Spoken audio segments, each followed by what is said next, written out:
Mackenzie Shirilla, the 18-year-old who drove herself, her boyfriend, and friend into a wall at over 100 miles per hour, killing them both, is now serving several life sentences in prison. And with the very recent release of her personal jail phone call recordings, where she shows zero remorse, only cares about the approaching canteen day when she can get snacks and paper and pens so that she can write her personal book, many girls have now come forward who have either served time in the past with Mackenzie or are currently serving time with her in prison right now to tell their story of exactly how she's handling her time in there and some interesting things that she's had happen to her. I mean, slapped by her big mama prison girlfriend, high school-like popularity contests, her bizarre new prison side hustle,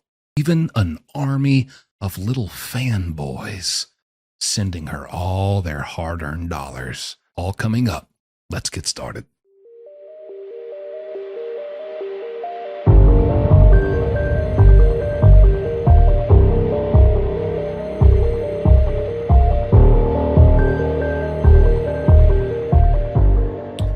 Now, first off, I would like to let you know I was given the personal cell phone number of Mackenzie Shirilla's mother, Natalie.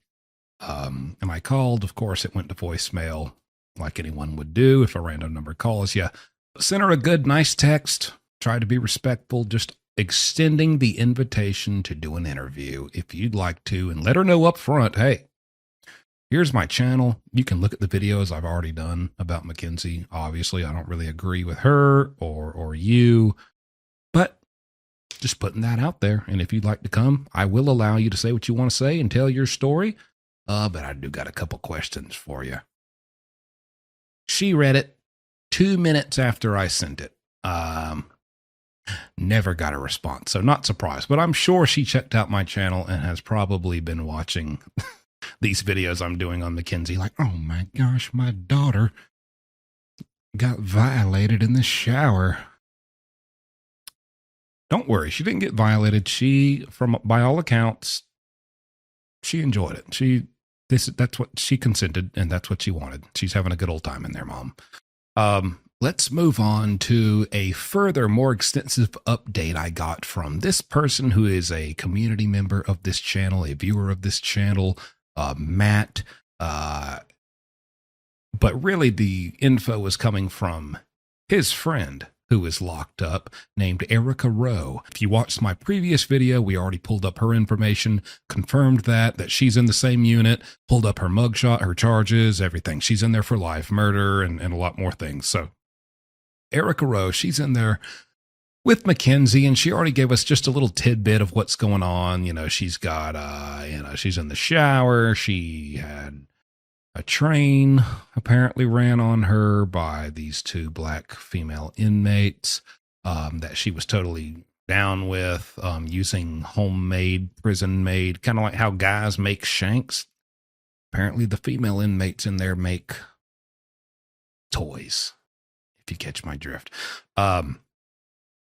Aside from that, you know, COs, the corrections officers, they hate her. She's very disrespectful. She's got a nasty mouth on her and an attitude, which you can probably guess from the phone calls if you've been following. And then as well, she's also been to solitary confinement for disciplinary reasons many, many times. Lastly, this is from the previous video. She walks around there like her booty don't stink because she gets, a good bit more money from her mama than the other inmates.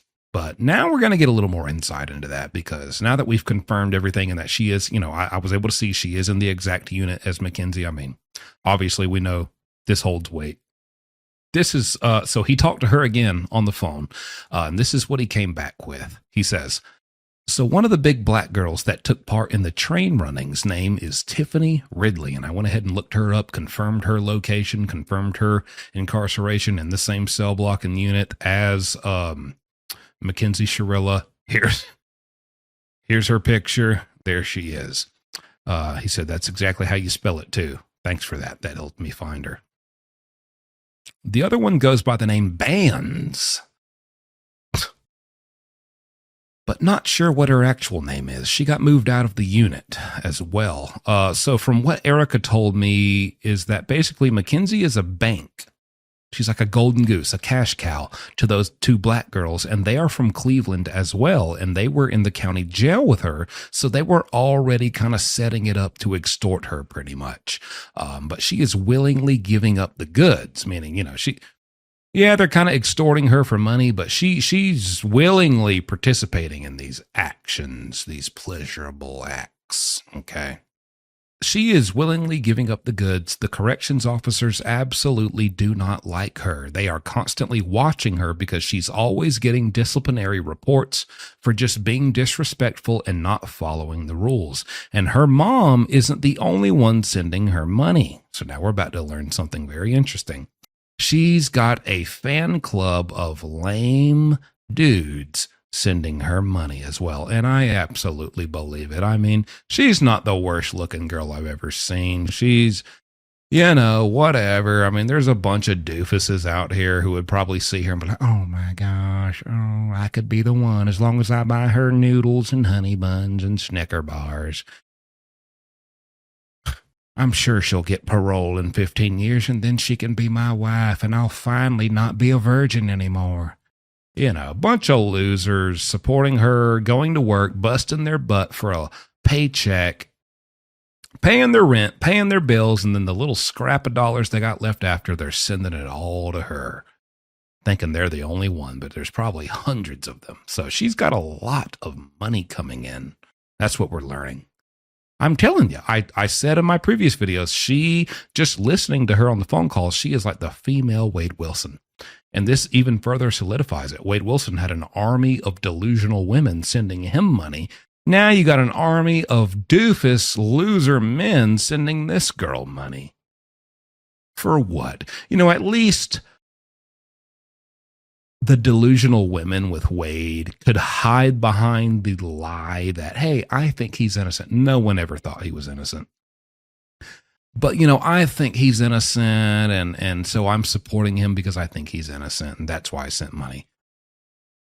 These guys, ding dang well, they don't care. She could have committed the most, she could have went to these guys' house, stamped on their grandma's foot, spit in her eye, and slapped the chapstick off her lips. And they'd be like, you know what?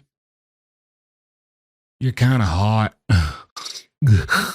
Here's $50. Horny little losers. That's what they are. So he goes on to say, Ohio prisons, they call it, he just kind of clears some prison slang up for me. But he does say if she keeps going to the hole, which is solitary confinement for getting in trouble, if she's been so many times, if she keeps going, she's going to get sent to Dayton Correctional Institution, which is the level 3 female prison, which is probably the highest security, the most dangerous prison you can go to. So you're already getting smacked up at this less dangerous prison. Good Lord. Can't imagine what's going to happen to you at this level 3 prison. Erica told me a lot of the other inmates don't like Mackenzie because she acts self-entitled, which we already know that from the phone calls. So Big Bertha and Tiffany and the others are her protection in there. And yes, I asked about any altercation that she knows of. So apparently Big Tiffany smacked up Mackenzie one day because she was told to stay away from another inmate on the yard that Tiffany didn't like, mainly because Tiffany didn't want Mackenzie, getting buddy-buddy with her and giving her some commissary. That's all commissary that could be going to Big Tiffany. So any little crumb, any little Cheez-It out of a bag could have been one more Cheez-It in Big Tiffany's mouth, and Big Tiffany don't like that. So didn't want her giving her commissary and giving up the goods to other inmates. He finishes by saying Little Miss Killer is wrapped up in the prison life completely, and from the way she acts, there's no end in sight to that. Very interesting. But that's not all, folks. Let me play you a few snippets and clips of a long TikTok from a girl who is starting her own prison TikTok channel. I respect the hustle, but she was in there with Mackenzie Shirilla. What she has to say about Mackenzie being in some, like, how the whole prison turned into a popularity contest, and how Mackenzie acts, about that. And then also what her bizarre new side hustle is in prison, which is a way she earns money. And apparently her product that results from her side hustle is in high demand. Take a listen. But yes and no, she did not talk about it. Not to me. Now, there are girls in there, like I told you, she was cool with all the lifers. She could have easily opened up to them. I doubt it, though. Her mom was pretty adamant on that. If you heard the phone call with her mom was saying, don't talk about it. Don't talk about it on this phone. Don't talk about anything. So I doubt that she really talked about it. But yeah, there was no conversation about her case while she was in there. Not to me, at least. Then a lot of people touched on her mom. I told y'all that Mackenzie had everything like possible in prison, and that is because of her mom. Period. I know she was really close to her mom. I know her mom. Like, people in there would talk about it. In prison would talk about it. Like, her mom makes these pages on Instagram, free her, whatever. Her mom advocates for her to be out. Her mom makes her prison stay as peaceful and as nice as a prison stay can be. People wanted to know about her walking around prison with hickeys. Yes, honey. I don't really feel like I need to go into more detail about that. The girl was getting down. She had girlfriends. In prison, everyone knew why she was there. Everyone knew who she was. Everyone knew what she did and looked at her like, that bitch is crazy. Not like in a we're scared of her crazy, because she was not intimidating at all, but in a way that's like, wow, like you just threw your life away, and who just crashes their car into a building? But her head held high, would cut her little crop tops, would walk around with hickeys on her neck, because that's just what girls do. They get in there and go gay for this day, whatever. Literally, like, had everything that you can have that's like special or like outside world stuff in prison. She had it because her mom and her family made sure she was straight. They had money, so she was in there set. She would walk around and she would make stuff like hats out of like distress, like she would distress them, like Urban Outfitters type hats, full beat of makeup, full glam, nothing. Like, she always had like the most expensive shoes, most expensive like clothes, most expensive, like if you could have a watch, jewelry, like she had it, girl. She would make stuff. She was pretty like creative and like artsy. She would make bracelets and make jewelry, make that. She would sell them, and that was kind of like her hustle. But there is like, women's prison is like a popularity thing, so it's really like being in high school. And Mackenzie was kind of popular in prison because she had to be there for a long time. So like, people who are serving life sentences have like an unspoken level of respect. Like, people that are just coming in and getting out, we're like renting an Airbnb and they're the homeowners, like landlord, you know what I mean? So she was friends with the lifers. I do remember this one girl that she was really like close with. Them two would walk around on the track literally every single day, and the other girl was a pretty girl, didn't look like she should be in prison either, whatever, can't judge a book by its cover. They were like super tight, you feel me? And then one day you just see like Mackenzie slowly shifted to hang around only the lifers, like the people that were in there in life, people that had names, people that were known because they had been there for years, people that are cool with the COs, and that kind of like put her up in ranking, I guess, like at the prison. So she didn't deal with the other girl anymore, and I want to say it was about also another like female, like they were both like going back and forth like in a relationship, whatever. It was messy. You could like, Mackenzie definitely had drama like in her little friend group. She was scary though. She would not fight. She was very quiet and timid, like if she didn't know you, but she definitely like walked around, like jumped around, like a teenager, you know what I'm saying? Like living in a fantasy world, like still striving to be that it girl in prison that got her to be in this position in the first place. Like, recording. Okay. So we 29th at 14:37. So we talked to mom last week, and some of the issues that we asked about, she said you might be able to shed some more light on. Mostly what I'm interested in is the relationship between Mackenzie and Dominic, and perhaps some of the things you might have seen or some of the things that Dominic confided in you about. Okay, we're not going to ask about anything else. It's at this point not pertinent to what we're doing. Okay. So my first question to you is, how long have you known Mackenzie? She would have had to been. I forget if she was in 8th or 9th grade when she met Dom. I think I would say since she was in 9th grade. Okay. Like early 9th grade, I think that they did initially meet when she was in 8th grade, and then but like I think they just met as like, you know, friends or whatever. But the first time I was introduced to her as like, oh, whatever, you know, this is like my girlfriend or whatever. It was, you know, like high school. Gotcha. What was your relationship like with her? Did you talk to her? In the earlier years of their relationship, we were like much more close. She would like come to me with a lot of stuff, like kind of talk to me like a big brother, you know. And there's many times like they were having issues even years ago where Dom would want to break up with her or something, and it wouldn't be like that simple. It'd be like, you know, like from time to time again, it almost like she'd have like issues, you know, like self-esteem issues, like she'd get crazy about stuff, like accuse him of cheating and stuff when he's not, you know what I mean, stuff like that.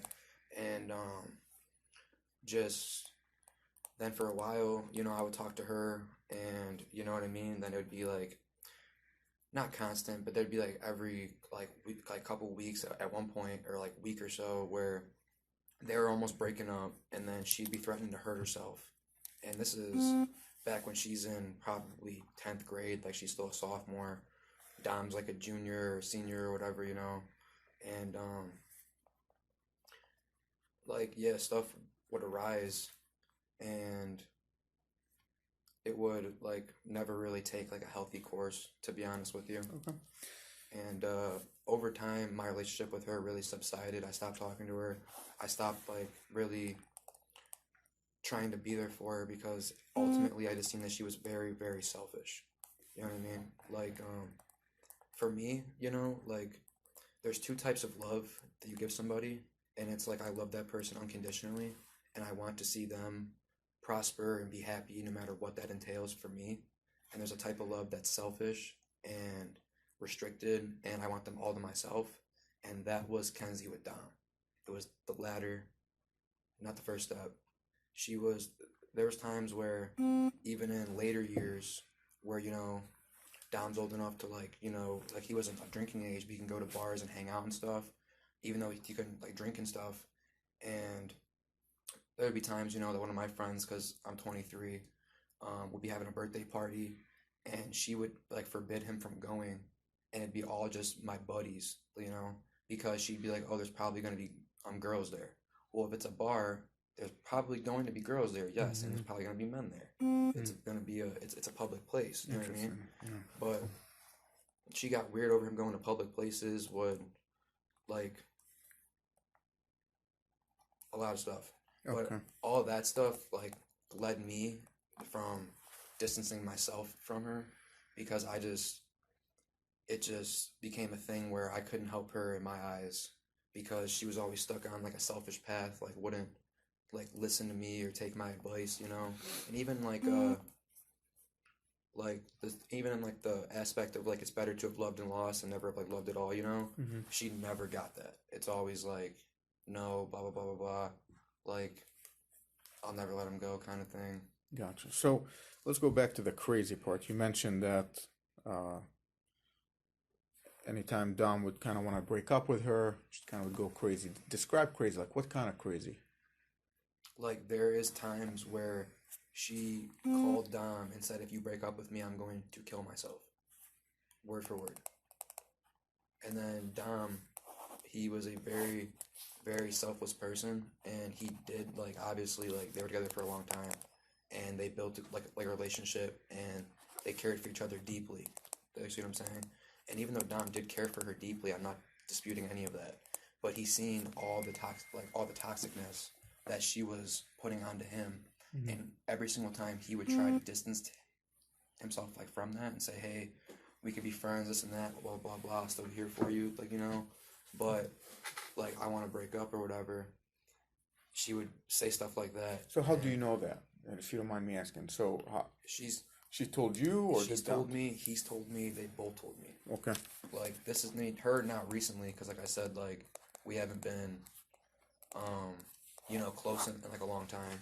But I mean, I've gotten like new phones since, so I don't have like text the records on here.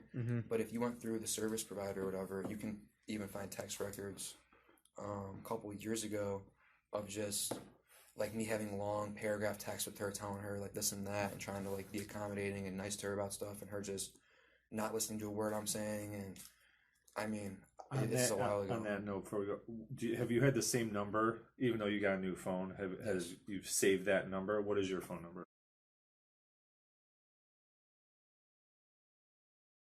So when was the last time she kind of expressed that to you about wanting to kill herself if Dom left her? It's been a while. It's been a while. Like, I had her on Snapchat, blocked her on Snapchat. For a while, I had her phone number blocked because even I'd be with Dom and she would nonstop blow up my phone trying to say, like, where is he, blah, blah, blah. Like, he'd miss one of her calls. He'd be driving or something. And he'd miss, like, one of her calls, and I'd have to call her on my phone and be like, hey, relax, we're going to get some food. And it'd be like a whole, even that would be like a thing. You know what I mean? Where was she living at the last, 6 months or so? Pretty much. Pretty much I've seen her at Dom's house like every night almost, you know? Even like, at times when, like, me and him, because, Dom, like, making music and stuff. So every time it's like me, him, and his buddy Blair, we all, like sing together and stuff like that. We'd be in this room with the mic and all that, making music, and she's just sleeping on the couch by herself. Like, it's like, I don't know if that's like, I never really asked Dom, like, is she living here or anything, but she's definitely at his house way more than her own, even at night times and stuff like that. Do you know if she has any property at the house? Clothes, makeup, stuff like that? Oh, yes, for sure. Okay. Yeah. Still all there. Yeah, I mean, obviously I went through anything. I haven't Yeah. been able to. Yeah. I did at one point want to gather her stuff up and I just couldn't do. I haven't been in there since I got his clothes for the funeral. I just mentally and emotionally can't do it. So Has anyone else had access to the house? Just me. Just you two. Yeah. Okay. I haven't been there in the like a month keys. either, honestly. It's been hard for me, honestly, too. Yeah. But Has her attorney reached out to you about the... Because they have reached out to me, and I said, we're not getting involved in this. Oh, to try to go over there? Yeah, because they wanted her driver's license, and we said, first, her dad reached out to us a couple of times, and I said, at best, you can come request an escort. We'll call Miss Russo. If she says yes, we could arrange it. If she says no, we're done. And then last time when he was kind of getting under my skin, I said, no, we're not getting involved in this. And so he had his lawyer call me. And it was the old lawyer from Columbus, and I told him the exact same thing. I said, this is not a criminal matter. We're not getting in the middle of this civil stuff. Right now, emotions are high. The Russos are grieving. This is not the right time to get her driver's license. Yeah, I mean, it's just... So I know her DL is still in Dom's house. Well, if it's that, But why would anybody even say anything to me? And let me tell you, that rotten son of a bitch father of hers never said a frickin' word to me. I bumped into them at the cemetery. Of course, my place, I have to bump into him. And that bastard never even said, hello, how are you? I'm sorry. Nothing. Nothing. Radio silence. Not a word. If it came to it, would you have a problem with us coming over and just taking some pictures of her things in there? Or if you want to take fresh you pictures, take them, just get them if to you us. or if you're okay to go in there To I show know her I'm- living there. Yeah, we really want to show Makeup, what clothes does she have? Like a jacket, or does she have like underwear and stuff where it establishes toothbrush, residence? makeup, right? She had clothes at my house, which, remember, I always maintained the room for Dom. His own Right. room, it's still there. But she had clothes at my house. I would be washing clothes, and I was washing her clothes. I can say that. And that was before he even moved next door, which we kind of just considered it all our big house because he just could not sleep in the same house with Christopher. They just had a conflict, and Right. it just Right. stressed him out too much. So Well, and it's kind of nice that it was right next door and he could just stay there and. right, and come over for breakfast and dinner and the whole bit. And, We just want to establish that residence piece. We Oh, want to yeah, well, we I want know to in- show that it's proceeding to multiple crash. places, so you know. So there's, I remember seeing shoes in the living room. I know there was purses in the back room, because when we were looking for his clothes and shoes, that's when I brought up. And then I would like I was ready to just take it and throw the stuff out. And then I said, well, I don't know where this came from. I don't know who gave it to her. And I just put everything back. So I have touched the stuff, Yes, but okay. I left it where I found it. I got it. And then, so at least in 2 rooms for sure. Yeah, if you can maybe either take a recording of it or take pictures of it, we just want to be able to establish, hey, She's because living her as an dad adult. slip of a tongue, and he's like, oh, she's been living with the Russo, and then mom right away kind of Yeah. jumped in, was like, no, Something- she just visited him. No. Something else too is I know this isn't like, I mean, obviously that you're gonna protect your own daughter in this like instance, but I had a buddy who like went and seen Kenzie in the hospital actually, and was like, how's it going, blah blah blah, and then as soon as something did come up about the crash, her mom like shut it down and said like, oh, we can't speak of any of that because of like legality matters. There was a point in time where I was texting her mom directly about her daughter's problems, about like Kenzie's problems, saying like this and that. Like I remember at the time her parents were trying to give her antidepressants, okay, and she was already getting antidepressants since I believe middle school, all right, and like teenage girls, they have a lot of drama going on, and to me, to be honest, like her drama didn't seem any more than a normal teenage girl that just might be like a little high strung. Do you see what I'm saying? So, she was on, I think it was Zoloft or Prozac, one of the two, I forget, for like over a year, and well, she hasn't taken them in forever either. But this is back in I think 8th grade or something, 9th grade that she quit, and then I started talking to Kenzie about it, and Kenzie was telling me that the pills, made her feel worse. I started talking to her mom about that, and her mom just kind of had this attitude like, don't tell me how to raise my daughter.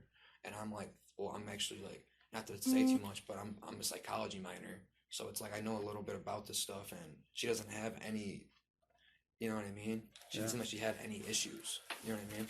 So, I don't know, I feel like maybe, obviously being exposed to antidepressants, but you don't really need them, might have, do you know from messed her up in some way, I don't know. do you know from what was your relationship like with Dominic? Were you guys close? Did he confide in you? Okay. Yeah. So would you say it's fair that Dominic perhaps shared some, I would say, secrets, some brotherly information with you about her? Like, hey man, like, geez, I can't put up with this, or I'm worried about my safety. She's a crazy driver. I don't want to get in the car with her. Anything of that sort? There was multiple times, even in the month of July, that he was trying to break up with her. Really? Yeah, like literally just even last month. That would be July. 2 months ago. Well, the month before he died, you know what I mean? That's what that's prior what I meant. the yeah. crash. Yeah, we got you. Can you tell me more about that? Whatever you know. There was, I know that you've probably already spoken about this, but there was an instance literally the week or a couple days before the crash that she was hitting him on the highway while driving down the highway, and he had to pull his car over on the side of the highway, not in a very safe parking spot either, and have somebody else come pick them up and drive the car home because he was scared that she was going to make him crash. And that was just prior to the day before the actual crash where she was driving. Mm-hmm. That's different. That's than different my than the highway one. on the Okay. highway. So that's a different highway one where Because under Dominic that one, she was- was driving, right? Right. And So she- under this one, he was driving. Yes, the highway thing before the crash, he was driving, she was hitting him. Okay. He's driving, she's hitting him. He has to pull over on the side of the highway to avoid any possible. And how do you know about whatever. this? What's your I- source of information? I was actually I was already on vacation, right? I'm pretty sure. I was out of town, or else he probably would have just called me. Okay. But I was in Florida, so he called up a family friend, and his name's Chris. Okay. And Frenchman? Yeah. They already know. Okay. Yeah. Yeah, because my text is to her. Well, I'm and I not gonna wrote sit here Hench. and call him hench. You Well, know? they already know he's called yeah. Hench. Well, it's in the text. Yeah. They refer to him Okay, as well then Hench, he called Hench and said, "Hey, can you come pick me up?" And Hench came and picked him up, and then I heard about it. I don't know if he even really. I was still in Florida when he passed. Okay. And so he these didn't are really- two he didn't really different talk to me incidents, about it, right? But I talked to Hench about it. I talked to her about it, and that's one thing I didn't hear from him. But I wasn't in town. Okay. Yeah. But you heard it from Hench that. And you know, he's alive and it gives personal knowledge of that. So he's picked him up twice. I didn't know about that one when we interviewed. Right. We just knew about Yeah. Okay, so two. All right. probably And have to and talk to Hench picked him up from both of And- those. Yes. Wait, Yeah, Hench we got picked him it. up twice. Yeah, because Yeah. remember the time that when I was gonna it was that Sunday when it was raining, you were in town. I was in the garage, had that testing the next day, and she was threatening to crash the car and kill them on the highway, and I had to have Hench go get them then in the pouring down rain in my car. Is it the same situation? Am I just like mixing it up? No, because she was driving, and this time Dom was driving. Yeah, one time she was behind the wheel, and then the other time Dom was behind the wheel. We knew a lot about the one when she was behind the wheel. Right. I don't think there's a whole lot that I've found yet in I'm her pretty sure. phone that talks about that one. I heard it from someone else, so it has me questioning if I have my story mixed up. But no, I'm pretty sure I was told that he was driving. Okay. And he was. That's okay. We'll We clear can- it up with Hench. Yeah, we can double check Okay. with Hench, see how He'll I don't talk want to to. us. I don't want to give Yeah, misinformation. no, that's fine. That's not a problem. So let's go back to the whole breakup scenario. So we've established that Dominic, and from your firsthand knowledge, Mackenzie would threaten to hurt herself and Dominic should he broken up with her. Yes. And now we know, Dominic mentioned it to you that he plans on breaking up with her. Did he tell you? I might even be able to look at some text right now about it. I don't really know if he told me, if it was on a phone call. But it's firsthand. he What I'm expressed it trying to me to multiple times. understand, it's he told you directly, like, Angelo, can't do this shit. Honestly, anymore. like, it's heartbreaking to me because like the day before I went to Florida, which is the last time I seen him face to face, he was really just talking to me about about like how he can't keep letting Kenzie like run his life, but not even an aspect like that. Like he said, like all right, for example, how I was saying how he can't go out with even me occasionally because she's upset about it and this and that. He said that she holds him back. And we were just talking about, like traveling. Like I was saying, like, hey, let's go on some vacations together, this and that. He was talking to me, like, just me and him, you know what I mean? Mm-hmm. Let's go and let's go see some stuff and go, like, live it up. And, I don't know.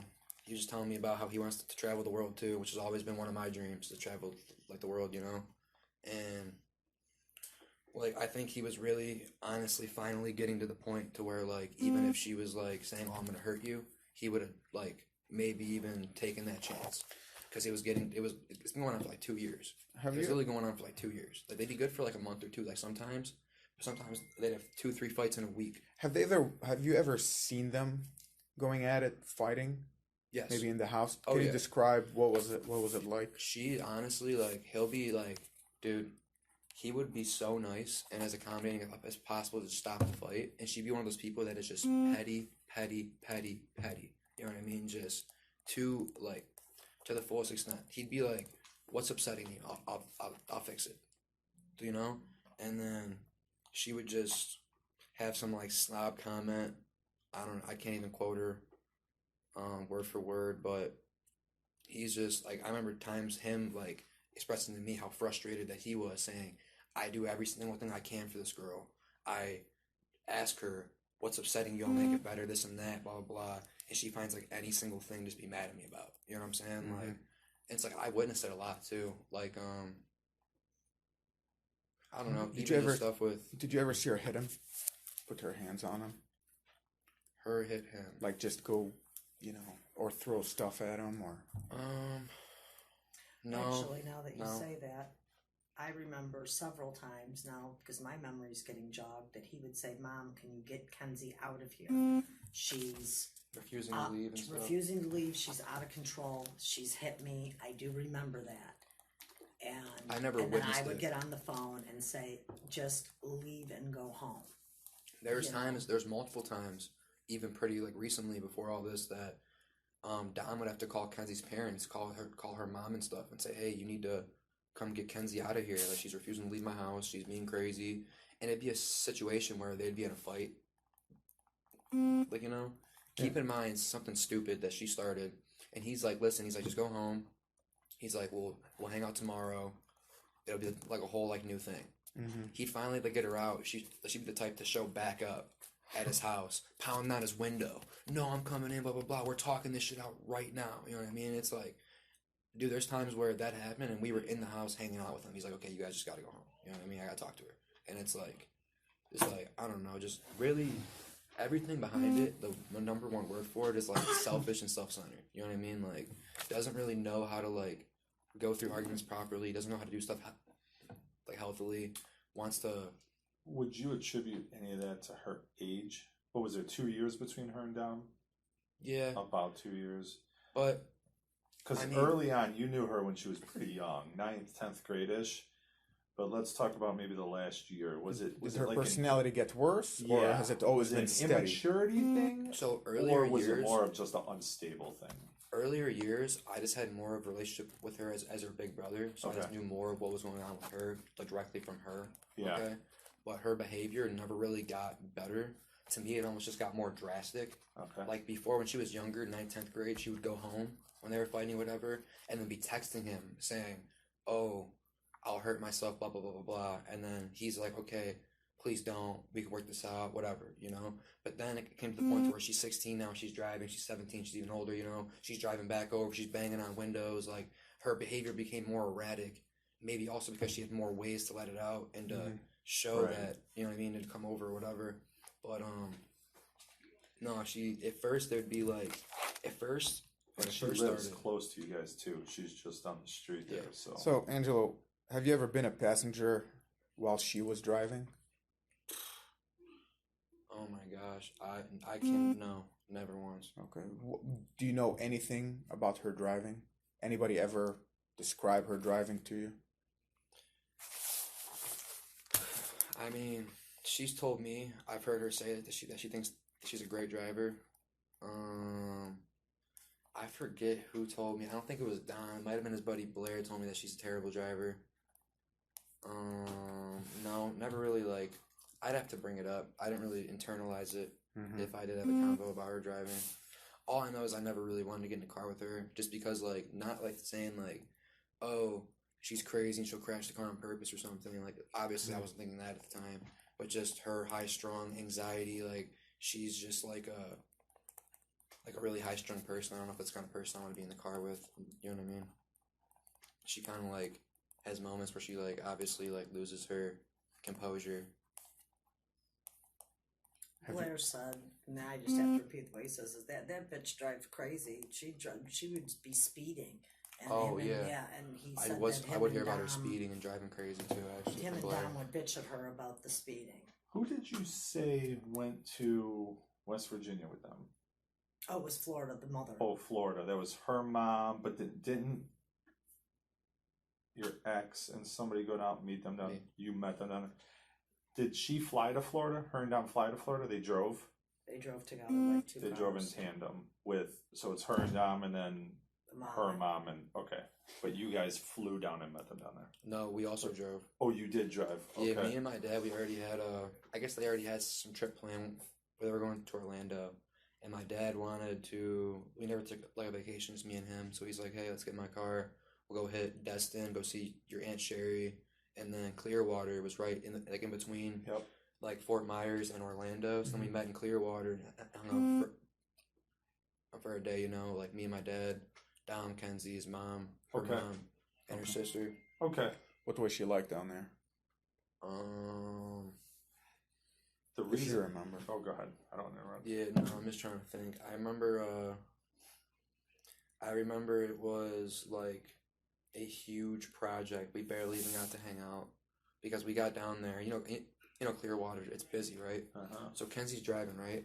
Kenzie refused to let Dom drive, and so she's driving the car, and so we're going this way. There's a big like roundabout on the main road of Clearwater. and it goes in both directions, and most of the shops are all like this way. Mm-hmm. So going down the roundabout, we kept saying turn right, right? She went around the roundabout twice, like, and going like had to turn back around, come back and missed it again, and before she finally went the right way. We're turning around, saying just stay where you're at. We'll just like come to you. We're driving back. They don't listen. Keep driving this way now. They're over here now. We got to come back. It took us 45 minutes just to even figure out where they were going. Then we didn't even get parked together, okay? Because then after all this driving around and all this trying to figure out like how to pull up next to each other, finally Kenzie just decides that she's starving and needs something to eat. And Dom says, "Okay, now I have to take Kenzie to get some food." And hold on. So when you and your dad drove down, you did not caravan with them. You were on your own timeline, essentially. Yeah, we were just meeting at the beach, you know. Okay. And we all met up in one spot before going to the beach, and we just decided they decided more like it'd be easier to just drive separate. Did Dom tell you anything about her driving down there? We heard an incident that happened on the way to Florida. Did he mention anything to you about that? Involving her driving? Incident on the way to Florida? Something about her driving. Say something about it. You might like jog my memory. I'm not really sure. Just, the unsafe driving to where, speeds and, kind of closing up on people to where he might have not felt safe to actually come back. Anything about that? I think I remember him saying something to me about how he drove mostly. Okay. And because it was more comfortable, but I don't think he went into detail about it. About did something to you about it or something? No. Has anybody, or is that just like? No, again, we one of the things is we got a lot of the kids telling us things, and we were just trying to sort what. I think he told me he drove mostly. He drove most of it. Okay. So like obviously though, in that like obviously you'd split up driving unless you just feel more comfortable driving. So that kind of already like let me know. I mean, I don't know. I was nervous to begin with, and so was my dad. Even before like they left, saying Dom and Kenzie driving, just them, because like Kenzie's, we've already said enough about like her driving, and then Dom, it's not like he's the greatest driver either. Like he's a decent driver, but he's got all this hair in his face and stuff, and brushing his hair, like trying to see and shit. It's like I was nervous about either of them driving all that distance, to be honest, but not like in terms of Dom being crazy or anything. Just like you know. So being lackadaisical. I got how you. he is sometimes. So the just to be kind of very clear cut with this, recently, I'd say maybe 2022, did Dom say anything to you about being concerned for his safety? Not maybe something malicious, but something like, hey, you know what, this girl's gonna get herself killed, or get somebody killed, or get some innocent driver or pedestrian, somebody killed because of her driving. Anything that maybe, any conversations like that between just, two brothers, chopping it up? She'd make threats. He'd definitely say that she's the kind of person to follow through with those threats. He believed she would follow through? Yeah, not like, I mean, obviously everybody makes false threats and empty threats and stuff like that. But some of the stuff he would or she would say, I do remember him telling me, yeah, Kenzie's crazy. She would actually probably do that shit. So since the crash and the passing of Dominic, has she been in contact with you? Has she reached out to you? She texted me multiple times. I could read you the text word for word. She never once said, I'm sorry for your loss. She never once said, I'm so sorry for what happened. She never once took any responsibility. Not even having to take any responsibility. Just saying, I'm sorry Dom's gone. Like anything. But she asked me for forgiveness about 10 times. Saying, really? I hope that you forgive me. I still want to be a part of your family. Listen, I'll just show you the text and make it easy. I would rather you see the text, because these disgusting. Well, he's looking for that, so I don't forget. I don't even know if this is even relevant. I didn't even open the last ones. I'm opening them now, though, for you guys. But these literally disgusted me. We went canoeing last year. I took off work. I went to court. and we were all four, me and Dom and Kenzie were going to go canoeing. So I packed snacks for the canoe and cooler and all that.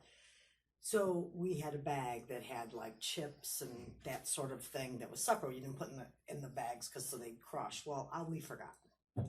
She ruined the entire canoe trip. She sat there and threw a fit that we had forgotten those chips, that she had nothing to eat. Tantrums. And I kept saying, we're enjoying our day. There's no fighting. We will find something for you to eat. You know, we even stopped at the one bar. I remember that. Remember She that? was not satisfied with anything. No, nothing. It didn't matter what I had. It was not, she did not have those chips, okay?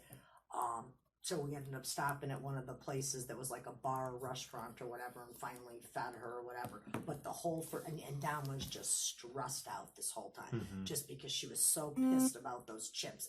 And the thing, she was very crafty on how she would do stuff, because she would stick her dig. Me and Andrew in a canoe, they're there. She would stick her digs and her comments so that we couldn't hear. And all I would ever say, I always try to be neutral, because I'm always thinking, well, these kids are going to break up, but they're going to get back together, and I'm going to say something that's going to damage the whole thing.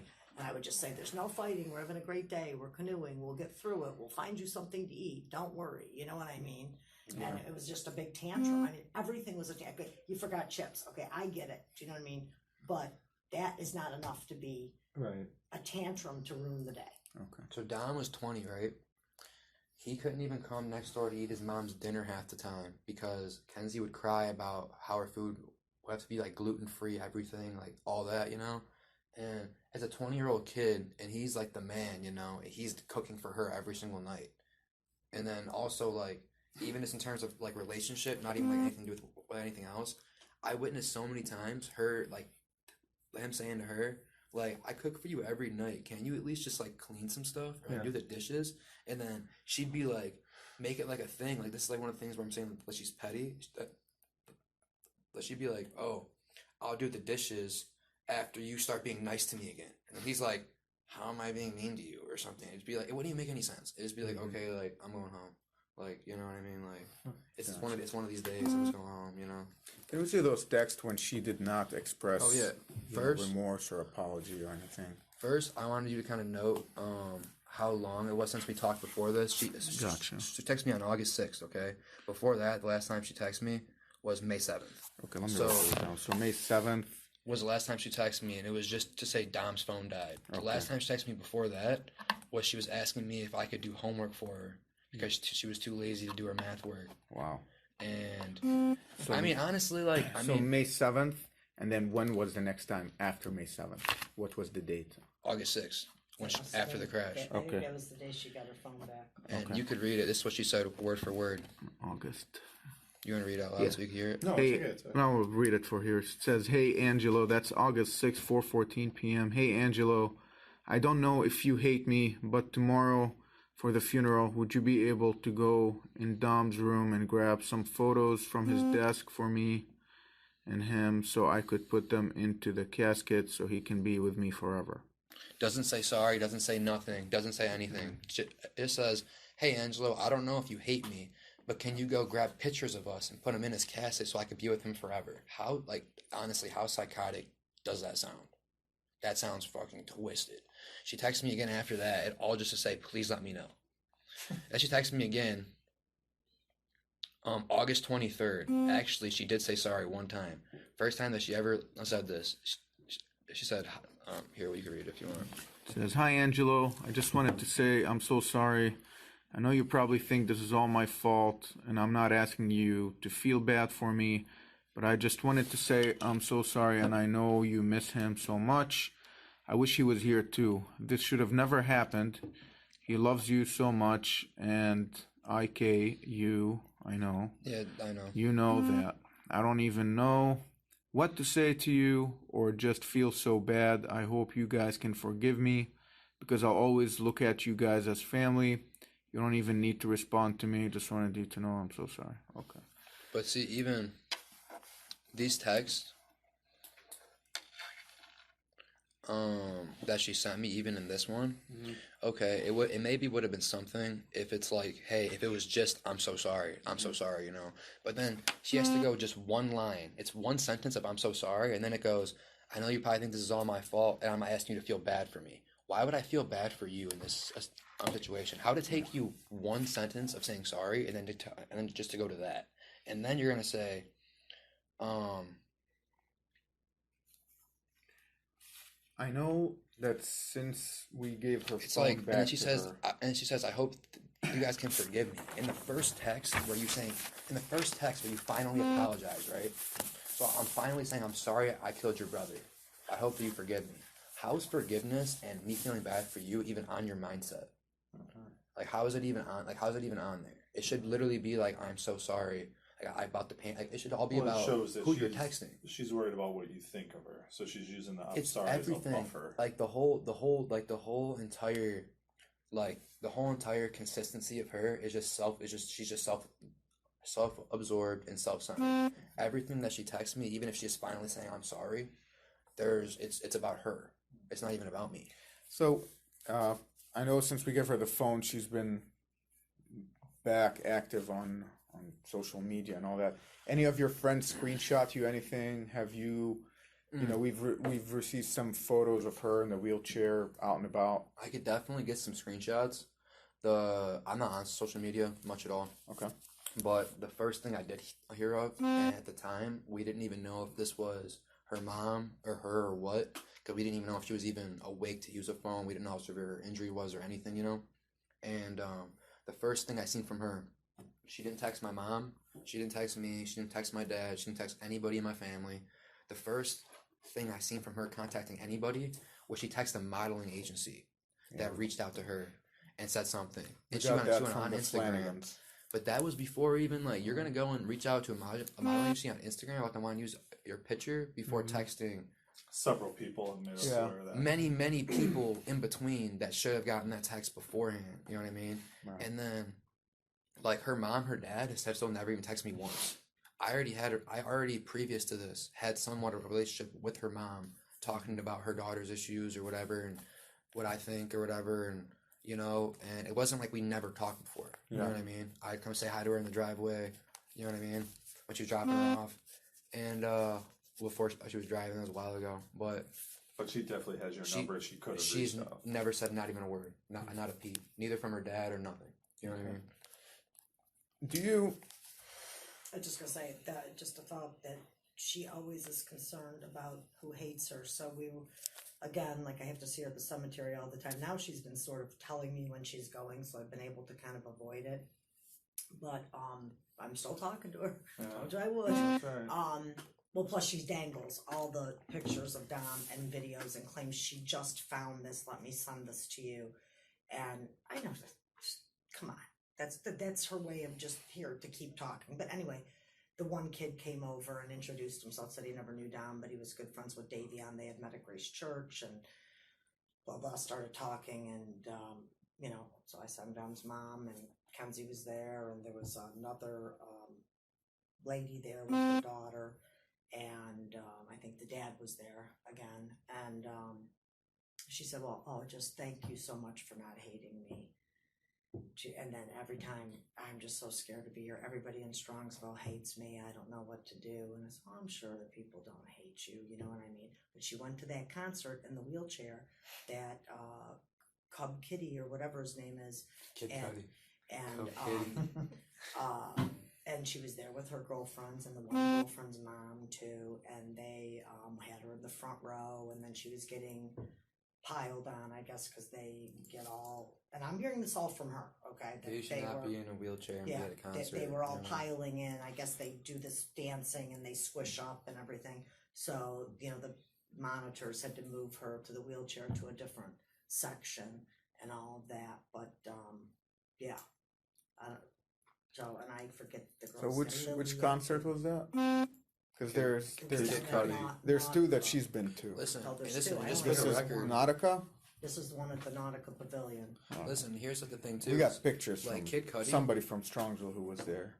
Texted us. And here's the thing though too is like Kid Cudi. Like I love Kid Cudi. Like when I was like like younger, and he's like all talking about Cleveland. Like Cleveland is the reason, all this stuff, blah blah blah, and really like kind of took like a different edge to like he was like a rapper, but it wasn't rap. He wouldn't be talking about violence or anything like that. He'd be talking about like, like like communities and like himself and like stuff like that, you know, and like a little bit about pot and stuff like that too. But and I love a Kid Cudi. I was so distraught. I heard about the concert in June, and I was so distraught. I completely forgot until the day of the concert. People are going to the Cudi concert, and I'm kind of thinking like, dang, I wish I would have like remembered about that. But then also it's like I don't even care. You know what I mean? So it's like, to me, it's even like you have that much in you to like remember all these plans and like go do all this stuff. It's like, dude, it wasn't like, it's not like it's like your mom's like birthday. Like, yeah, you're not gonna like forget that. But it's like you remember to go to a Kid Cudi concert and get a ride in your wheelchair down here and like go through all that work to go see a concert. But I get like 2 texts from you ever, and you don't even like say something. You know what I'm saying? Like, I don't know. Just like where, do me like, a favor. Where her mind's at just does not seem right to me at all. To be honest, I'm gonna leave my card with you, but if anybody does send you texts, we told people send them to us because I'm putting them in my report, showing them to Tim, just to kind of establish that pattern that since I don't want to say she's moving on, but she doesn't seem to care enough. Since this tragedy, she's just gone on living her life, out and about, and so just even if you're not into it, just maybe text it to mom, have mom get them to me via email so I can attach them to the screenshots and everything. Because I had those ones where she's begging me to go in the house. That's what's even creepier. Right. That they're going to call you guys about getting her stuff. She has not once said. She said to me, "Well, do you think Angelo's going to go in there and destroy my things?" This is what she said, and I said, "No, Angelo's not going to destroy anything." And I said, "I can always get together what you have or something like that." She goes, "But I want to go in there." And she goes, "Can't you just sneak me in and not tell anybody? And I just want to spend the day there because November 14th is our anniversary." And I'm just like, I can't even walk in there. makes you think what's in there that she wants. So bad. Or why does she want, and how could you Did do Dom that? keep cash in there? We looked. That's one thing. They The- just had nothing. Okay. I know you were in Florida at the time of the tragedy here, but any idea why they were going down Progress to Alameda? Do you know in the past if they've used this as a shortcut to get somewhere? Well, yeah, it tells me that they were coming. I forget if it's south or north or whatever. Pearl. Obviously, they were coming towards 82 down Pearl, and then that's just a little cut through. You go, they end up on Westwood. Right, but I know. Do you know why they were taking that? Is this like a normal? It's a normal cut through. Yeah, normal cut through Just, she's always taken. I mean, the reason that I use it is just because avoid all the Pearl lights. Because you have Pearl and you go light. You turn down Progress, you go right down Prospect. You have 2 lights, and then you're home. You know what I mean? Perfect. So that's the reason why I take it. I would assume it's the same reason. Okay. One thing I can tell you about that, or that I was curious about, like obviously just to wrap up a lot of what I was saying, you know what I mean? For one, like I heard that Dom was riding in the back seat. That's not true. So he was in the front seat. Okay. Well, that was what we were told I told you that from the funeral director said that. That's wrong. He was front seat passenger. Front passenger. Okay. And Davion was in the back. Okay. Okay. She said that another thing I can fill you guys in, and she said she went to a psychic 3 days ago. I have to look at my phone. And so I said, well, what did he say? Because I'm trying to get everything in writing. She goes, oh, no, you have to call me. Well, she said basically nothing.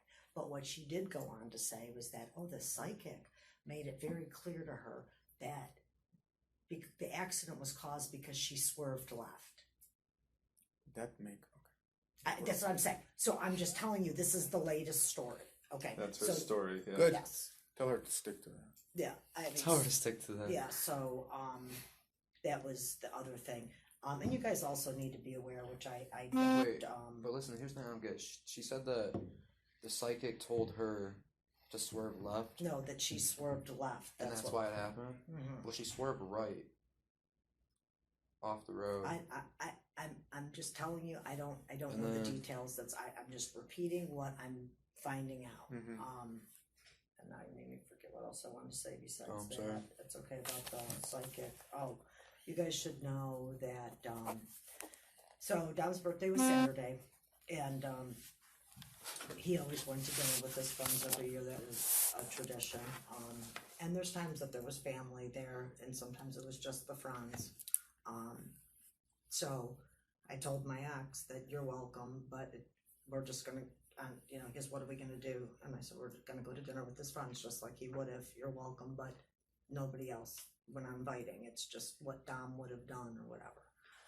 So the dad got all pissed off. He threw a huge birthday party at his daughter's house, cake, the whole bit, put up boards, put up pictures, and invited the whole Shirilla family was there. That was Dom's dad. Dom's dad did this. Your ex did this. Yes. Yeah. So I told you I don't, and again, he's the one who thinks that he's been told from, voodoo, whatever. He said that the pendulum told him to forgive Kenzie to the fullest and that it's not her fault or something. And that he said literally that day, I'm going to forgive her. And, like, I haven't even been talking to him because he's just honestly such an idiot to be, like, in my eyes. You know what I mean? Like, I don't even know what he could be thinking or whatever. But, I mean, even for example, right? There was a situation where my cousin Antonio, right? He's 24, 25 years old, I forget. This is when I'm, like, 16. He's on the front of a boat, you know, sitting on front of a boat, and the driver hits a buoy, okay, in the water, cuts his legs off, he bleeds out, he dies. The driver's found with MDMA in his blood, besides from alcohol and like all this other stuff, you know, like you're thinking that he's gonna get some time, you know. My dad nonstop talked every day that this guy would come up about how much of a piece of shit he was and how much he wants to see him burn in jail and all this stuff. Well, the guy got put on like a 5-year probation with like a 15-year suspended sentence if he messed it up, and he ended up like beating up and robbing some old guy or something. And I don't even know how you like end up doing that, but did that, and then goes back to court. And my Aunt Nicole, Antonio's mother, is this court case is in Florida. This is where like this happened at. So she's in, you know, up in Ohio, and she's on the video cam crying, has a whole like written testimony saying about how she wants him to get the maximum time, all this stuff, right? I'm there. This court date finally just got wrapped up in the end of April. So just now in the end of April of this year, like however many like years later, because the case was so long, the guy got sentenced to like 10 years in prison, right? My dad's like, at least he got 10 years, by which he has his whole fucking life in there, blah, blah, blah, blah. So that's somebody, pretty identical situation. Somebody who killed somebody's son in our family in a crash while they were driving. Doesn't matter if they're high, sober, whatever, you know, but that's what happened. Everybody hates this dude's guts years later, and they want to see him burn in hell. But Kenzie does this, my dad talks to some freaking Ouija board, and he forgives her. I think it's pretty freaking screwed up, to be honest with you. And it's like, there's a lot of things, and it could be grief. It could be maybe she's something to hold on to that was close. Who knows? But he never even hung out with her. He didn't. No, it's not even that. He's been texting me saying that I'm not going to be happy until I let go of the hate in my heart. And I'm telling him it's not about having hate in your heart. Somebody killed your son. Someone killed my brother. It doesn't even seem like it was an accident. It seems like she took it upon herself to ram that car into that wall against both of their wills. You know what I mean? I know Dom. Let me ask you before you go any farther off that point. Everything you know aside, everything you've heard from people, everything you've heard here, you as a grown man, are you saying that's your gut feeling? What do you think happened, basically? Oh yeah, for sure. That's 100%. Since like, I mean, Hold listen, on. like, since What do you think happened? That night. I think that I mean, off of what I know and off my assumptions, I think that they were in some kind of fight. Dom tried to break up with her multiple times, even in July. They kept not like working out, whatever. They kept making back up. The only thing I could really think of is they were obviously in some kind of argument. Kenzie's known to be the kind of person that she's let us know she will never let go of Dom, and if she has to let go of Dom, she will not go on living herself. She's pretty much let that be known. And the whole thing that I think of is you're going 94 miles an hour. You don't have a very fast car to begin with. You were stomping that gas pretty much that whole entire time. There's no brake marks on the street at all. Even before the hit, you would think that some type of instinct would kick in and you'd slam on the brakes. But to my knowledge, she went straight into it. To me, it seems like they might have been in a fight, maybe not even arguing. I think if it was like vicious arguing while, I think if it was vicious arguing while she was driving, he would have tried harder to spin the wheel. So I can think of it, maybe they were lightly arguing, and she starts racing. He's trying to talk her down, saying like relax. She might have, I don't know what she had in her head. Okay, I know that we're breaking up, blah blah blah, this and that. I don't know what she could have possibly been thinking, but I can't go into details obviously because I have no idea. Obviously, but whole idea, like main points, I think that they were in a fight. I think that she took it upon herself to purposely crash into that wall. I think that he must have been trying to talk her down the whole time. They swerved off to the right at the end. I think he might have grabbed the wheel towards the end of it, maybe trying to spin him or something. Who knows? She could have been bear hugging it. I don't know. They're hitting bumps too. They're going 90. He could have not, like, I don't know what's going through his head, you know? But I do know that Dom never once in his life ever expressed to me any form of I want to kill myself, I want to die, ever. He wanted to do so much stuff. He wanted to start up his own like shampoo lines, his own conditioner lines. He wanted to start up clothing lines. He wanted to get big in the music industry. He loved real estate. Like he was trying to get into buying houses. Like he had too many plans and too many goals for his life to plan anything like that. She's the only person who I've ever seen around him say, "I will kill you and I will kill myself if this and this happens." Okay. Like when she's not with him, like I mean, there's been situations even like the week before. There was two situations where he had to get picked up on the highway because they couldn't drive together. You know what I mean? What type of we don't care about pot, but what kind of drugs do you know about her using? I pretty much, honestly, just to my knowledge, just pot and occasionally alcohol. But I think even like recently, she's not been a big smoker at all because like I'd be over at the house and like even Dom was even barely smoking. In the month of July and stuff, he just was getting over it, kind of like he didn't really have as bad of problems with his ankle anymore, you know. And his problems, it wasn't like muscle or bone problems. He had like bad nerve problems. Yeah. Like really bad like nerve issues and stuff. And so he was like pretty much like getting over that. And I pretty much barely seen him smoking at all. And then Kenzie, I think like she was getting sick off of it or something. Like some people have I forget what it's called, but you like smoke weed and you throw up, or you want to throw up at least, it makes you sick or whatever. So to my knowledge, like she was pretty much not smoking. So any talk about acid she wasn't or really a drinker. shrooms, anything like that? I heard rumors after the crash about there being acid involved and mushrooms and like all this shit. You've never seen it though. I don't believe that's the case. What about medical? Did you ever see her pass out? Did Dom ever mention, we're sitting here and all of a sudden she just passed out? Anything of that sort? Did you ever witness anything? How about you, Ms. Russo? No, not at all. No, nothing Never like heard, never narcolepsy or seen nothing any like that. type of medical issue? Okay. The only things that we knew, and Ange just repeated it, and he sort of described the same thing I knew last, was the issue that's some condition with the marijuana. But I thought she that wasn't really but like- I yeah. thought that was a while ago. I thought she was over that, and then this gluten-free thing with her stomach, Gotcha. Food issues. Okay. Yeah. the food issues. But no other. She tried telling me the other day that she had some other medical conditions, and I think that was just fluffing to try to. Why wouldn't it have ever been mentioned to me before? Gotcha. Now he's dead, and you're going to mention this at the cemetery. Do you know what I'm saying? So I think they're trying to come up with some other things, but I don't know. The parents went out and bought her that car. They bought her that car before she had her license. Do you know what I'm saying? So if you have a kid that you're worried about some sort of condition of driving, that was even just like with Christopher. I'm sure Christopher liked to drive, but I used to be nervous because of his mental health. So I've just never allowed him to get a driver's license. Yeah. Right? It's Makes simple as sense. that, you know? If she had those conditions, those parents she is their golden child. they treat the other sister like a piece of crap. She's the pretty one. She's the smart one. She's the, the other one's got problems. Like they just everything. It doesn't matter how outrageous. The only reason that they ended up going to Florida, because her mom wasn't going to go. And I even said, well, I didn't know the whole thing. I remember I was in and out of the hospital. So stuff was planned when I wasn't around, was they didn't think that they could check in because they weren't 21.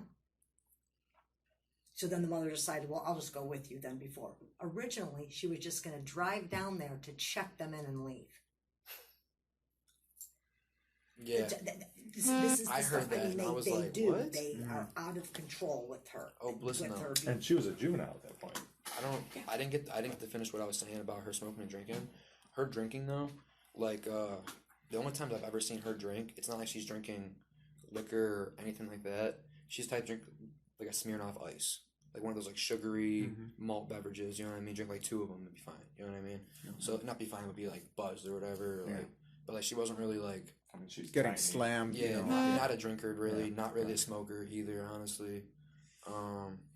Is there anyone else you think we need to talk to besides Hench? Anybody you think would be? And again, like I told Mom, a lot of people are not talking to us, but a lot of other people I could think of. There wouldn't be anybody that could like have new information for you Gotcha. that would say like, oh, this and this happened or whatever. But I know a lot of people that, I mean, obviously like my buddies would all probably. I mean, I'd have to. I've talked to a couple of them about it, and they all think like my one buddy thinks that she did it on purpose too, and thinks that this and that. We're trying to avoid a lot of like second, third, fourth hand knowledge. We're looking more for somebody who was close with Dom, who would have some kind of first hand knowledge. Yeah, no, this what I'm talking about was close with Dom. They talked often. You know what I mean? But listen, you got my card. Take a picture of it. Send it to some of your buddies. Encourage them to come talk to us. We can't compel anyone to talk. The few people who we think we need to talk to who are not going to talk to us are going to get subpoenaed to the grand jury. The prosecutor is going to make them come talk. But not to the police. They're going to talk directly to the prosecutor. But some of their friends are refusing to... Some of Mackenzie's friends, yes, are refusing to be forthcoming. right. And I did tell you about her hitting him in the car when he hit the mailbox and stuff like that. Right? Yes, Okay. yes. What was the other thing I was just thinking of? I said that about. I did bring up the girl that she supposedly pushed down the steps, right? Yes, we have. There's a Snapchat about that that she recorded. Yeah. So Hey, wait. I remember hearing about the situation. Obviously, The when big did the story turn into that? Okay, so the big story was this girl fell down the steps, blah blah blah. And I said, oh, how did she fall? And blah blah. She had no alcohol in her system. We have a guardrail and everything. You know? And handrail. there's a handrail. And then as time went on, Kenzie was the one that told me personally. She said that these girls were really out to get her because they are accusing her of pushing this gal down the steps. I said, well, why in the world would you ever push that girl? I wouldn't push that girl down the steps. Just didn't think of nothing at the time. But after the fact, I'm sitting there thinking, and I had asked that Houston when he called me. I said, do you hear that she pushed this girl down the steps? Houston believes she pushed her down the steps. Again, I know he's a little crazy or whatever, but he was the one that said that too. She usually thinks that Kenzie pushed her down the Pushed steps that girl like down the firsthand. steps. That's when she had that concussion and everything. She fully recovered, but it was a serious thing. I know, it was fucked up. Yeah. So the mailbox I wasn't incident. there, but yeah, Don told me all about it. It That's was like when a I was horror in the story. He hospital. told me that. Do you remember when tentatively? Yeah, it was Hey, do you know something too? This doesn't have to do with anything. I mean, it has to do with something kind of, but nothing really. But that situation too with that girl, he told me that if he wasn't there, that was just like somebody else's house, she probably would have died. Like he said that he ran downstairs and started like supporting her head because she was leaking from her face, so she wouldn't like drown in like her blood and stuff. He said that some of her friends started grabbing her, shaking her, smacking her, telling her to wake up, started like trying to drag her up the stairs. They started freaking out like this and that. He said that most people just ran out the house, dipped, just fled the scene, you know what I'm saying? He said that fucking like right off rip, he's like calling an ambulance, supporting her, holding her up. You know what I mean? Like he was like, he told me his whole body was covered in blood because he was just helping around and shit. And then I didn't know that she made a full recovery. That's thank God, because I was really worried. I remember hearing that she made up brain damage and all this stuff. And in a situation like that, you know, after the initial injury, it really does matter a lot on how you care for the person. Right. After that, you're really sensitive. If your head's swollen or whatever, you're, oh, that's really tender, and Right. you know what I mean. But I want to say March. March of this year, 2022. Okay. Well, here's so I'm gonna transcribe all these notes, and if I have any follow-up questions, you mind if I reach back out to you? oh, absolutely. Like I said, just encourage whoever some of your friends are, whoever might have firsthand knowledge of Mackenzie threatening, or maybe Dom confiding in somebody about Mackenzie making threats or being suicidal, something of that sort. You know, encourage them to reach out to us. Chris Hench, would he be willing to talk to? I just want to figure out the whole. Yeah, I can bring him here because he Okay. right now doesn't have an operating vehicle. So, Okay. Yeah. She also always says to me all the time that it should have been me. It should have been me It's like that died in that crash. I- And I think that was kind of a weird. Like I said when my son died, I wish, why didn't I die in the hospital? You could have taken me. I'm older, not him. That sort of thing. I wish it was me. That's not how she says. She says it should have been me, and I think that that's a weird way to characterize. How well it. did you know Davion? actually, I met Davion for the first time like a week before, maybe a couple days before I left for Florida. You Okay. know, and my knowledge to Davion is that like Dom, so like me and Dom, like the last year or so, we just haven't been hanging out as much as we normally would. To honestly, mostly all to do with Kenzie. Like he's always doing something for Kenzie, doing something with Kenzie. Can't hang out with me because of Kenzie, whatever, you know. And there was like a lot of there's like a lot of times I'd call him. I'd be like, you know, like what are you up to? Yada yada yada. And he's like, oh, I'm hanging out with Davion and Blair and Kenzie or whatever, you know. The first time I met Davion, he was working on Dom's Jag. I think he was just detaching a battery and putting in, like a new battery and stuff like that. And I walked up to him, said, "What's up?" There's I don't know if you ever heard of like the rapper like Moneybagg Yo. Probably not. He's like a mainstream like rapper, you know. But he kind of like looked like him. So I'm like, "Oh, it's Moneybagg." I'm like, "Why don't you guys bring Moneybagg over here?" You know. I'm like, you know, like having a good time with him. And then seemed like a really like good kid. Obviously, like very caring. You know what I mean? Like chill, all that. That was the one time I met him. I can't really say much about Davion. Okay. All right. Well, hey, I'm gonna turn this off. Thank you for coming in. The final text messages between Mackenzie Shirilla and her boyfriend Dom are nothing short of chilling. In these conversations, the couple goes back and forth accusing each other of threats, violence, and even attempted murder. Dom references Mackenzie pulling knives and threatening to stab him, while Mackenzie fires back, questioning why she would ever feel comfortable being in a car with him again. These are not normal teenage arguments. They reveal a toxic, dangerous relationship spiraling completely out of control. Just days before the fatal crash, the texts became darker and more disturbing. Mackenzie accused Dom of nearly killing her, while Dom insisted he'd never try to harm her and was cool with breaking up. But beneath his attempts to calm the situation, the tension was undeniable. As we dig deeper into this case, we are learning new stuff, like Dom and Mackenzie having some kind of toxic relationship, but more on Mackenzie's end, and she tried to paint Dom to be out to be some guy that was actually going to kill her, and I quote, kill her, and that's what she was saying to Dom's mom. So let's read these text messages real quick. And this is Mackenzie messaging Dom's mom. "Can you come get Dom? He just grabbed my steering wheel on the highway trying to spin out my car and hurt me. I'm scared to drive because it's raining, so I just need him to get picked up. If he doesn't get out my car, I'm calling my dad, so please tell him to get out." And the mom responds saying Hinch is on his way, calm down. And then they argue back and forth about Dom and how she's in fear for her life, and the mom saying, No one should touch anyone. No one's fighting for sure in the car. He never put his hands on you. And Mackenzie, being so green to the situation, trying to get a mom to turn on her own son, should have realized that's not going to happen. And since Mackenzie had Dom blocked on messaging, this is them on, I believe, IG, talking back and forth. And what was said next is super eerie.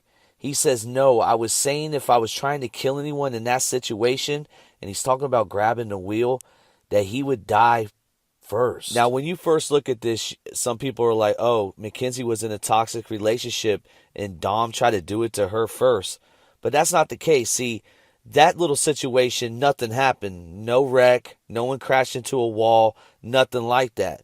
Mackenzie took it to the next level because she, in her head, thought Dom was trying to do that to her. So this actually makes it look even worse. If this was presented in front of a jury, it gives Mackenzie the premeditated factor, and it puts it all in place. It gets you the mindset, and I believe the proper term for this is projecting, gaslighting, and just hypocrisy in general, because it's kind of like when someone's cheating. She's like accusing somebody of cheating, but she's the one cheating. It's the same thing with this whole car situation. She's accusing him of almost killing her, but in her head, she's going to be the one, and ultimately she's the one that kills him doing what she accused him of.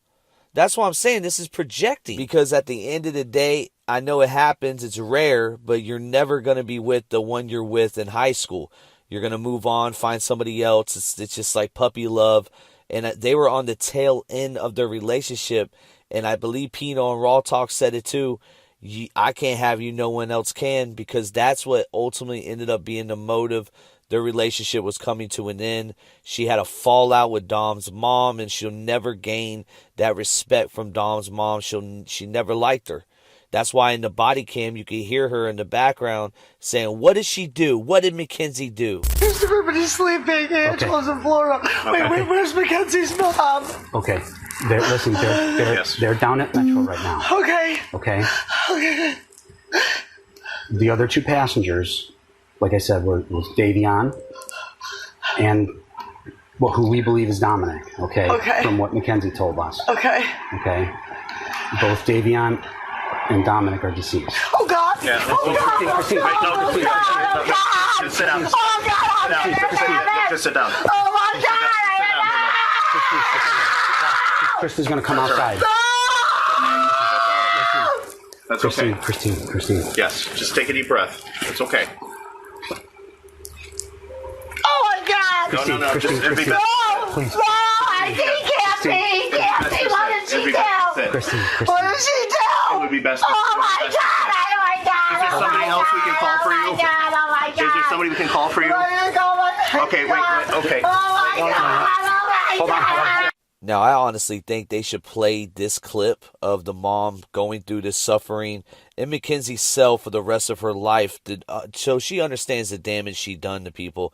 I really don't even think she understands the pain she's caused for the loved ones involved in this case. A mother's instinct went to Mackenzie. Kenzie, what did you do? Because she knew deep in her heart that Mackenzie did exactly what she accused Dom was going to do to her. Now, after the crash and before the conviction, the mother, Natalie, the owner of the vehicle, was calling detectives over and over, saying that she was getting threats, that her daughter's life was in danger. She did another call. We released one call already, but this is a 3-minute call of Natalie complaining and playing victim like she always does. Hello? Hi, is this Natalie? Speaking. This is Detective Jesus, Brownsville Police, returning your voicemail. Hey. Hey, I was out for last week due to training, so I just got your voicemail. Okay. Okay, so typically this is not something I handle. Threats like this, if it's non-emergency, you'd have to contact our patrol division, and a police officer would come out and handle it. And if it is an emergency, like if there's somebody outside your house, call 911. But as a courtesy, I will give Tyler a call just to kind of poke into it. But generally, our patrol division handles those. Okay.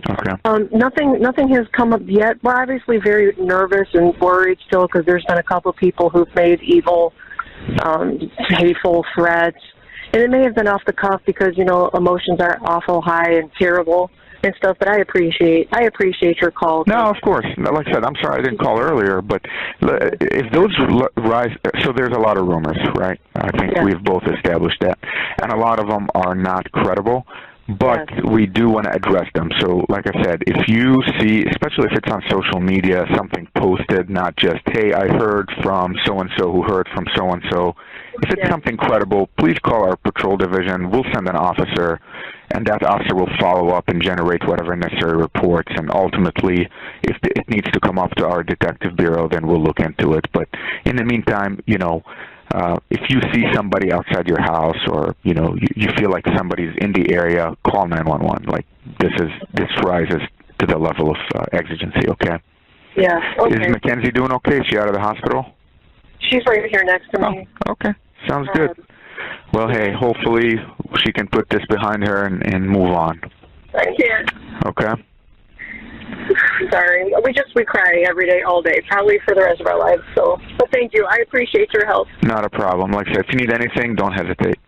Okay. Thank you so much. Of course. Bye-bye. Are you going to put a call into him out of courtesy? Yeah, I'm going to call him. I'm just going to, and like I said, I called him before and he was not cooperative.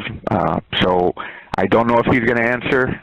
So like I said, if you have something like, if there's a screenshot of him making a threat, that's different. I can send a cop to his house right now. Okay. But if it's just rumors, I will call and see if I can talk to him. Memorial to my friends, Rosie and Bubba, that he's gonna get karma for Dom. I did this on fucking purpose.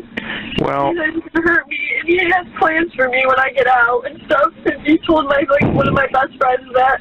Can you get Rosie or Bubba to get me that information? I can follow up on it, but like I said, neither of them is available. I think Rosie went to OU, so if they can send me those information directly, I can do something about it. But we can't go down every rumor rabbit hole, because there's way too many. But if we have a level of we can substantiate those allegations, then absolutely we will more than happily follow up on it. Okay. So reach out to Rosie and Bubba, and if they want to talk to me, we can probably address those issues with Tyler in a more formal setting than a courtesy phone call. Okay. Okay. Thank you so much for your help. Not a problem. Bye-bye. Bye. This next call is the lead detective on Mackenzie Shirilla's case. At this point in the investigation, authorities were searching for her ex-boyfriend, who they believed had critical information. What you're about to hear is the moment investigators reached out.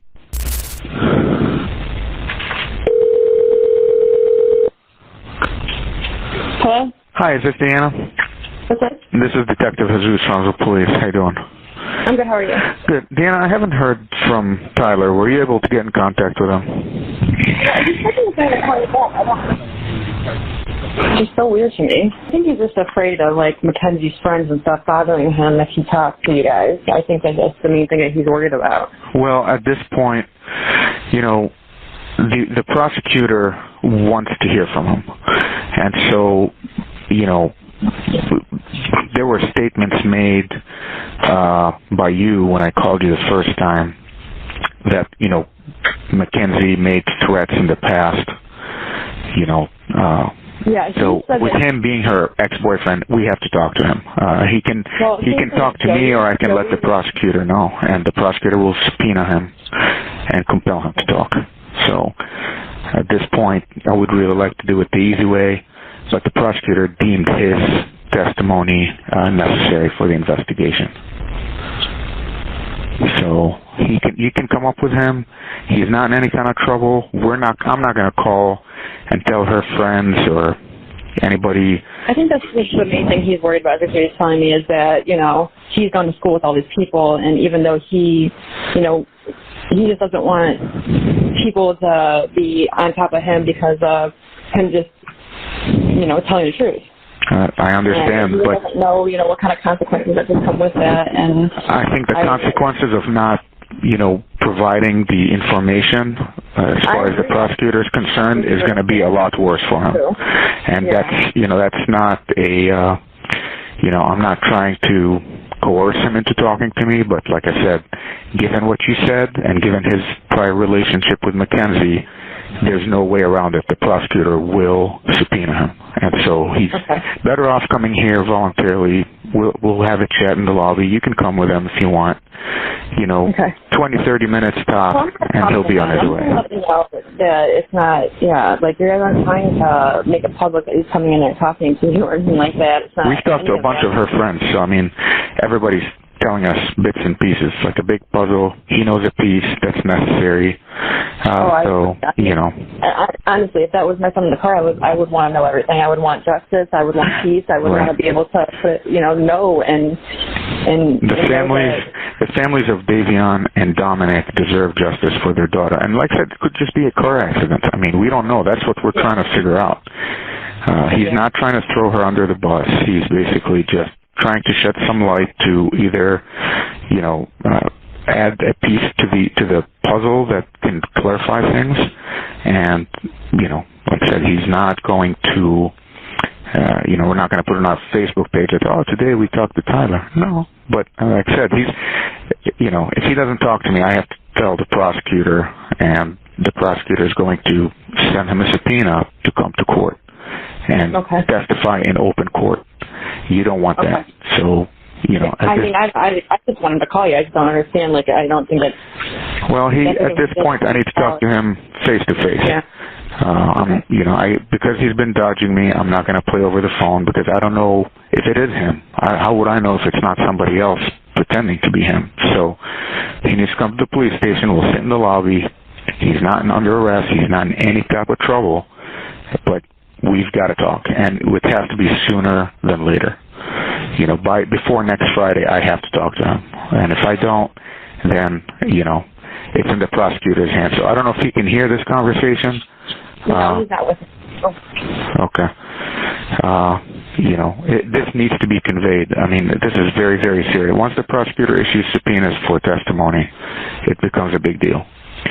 So, I don't know what needs to be said to him, but, he's going to have to come talk.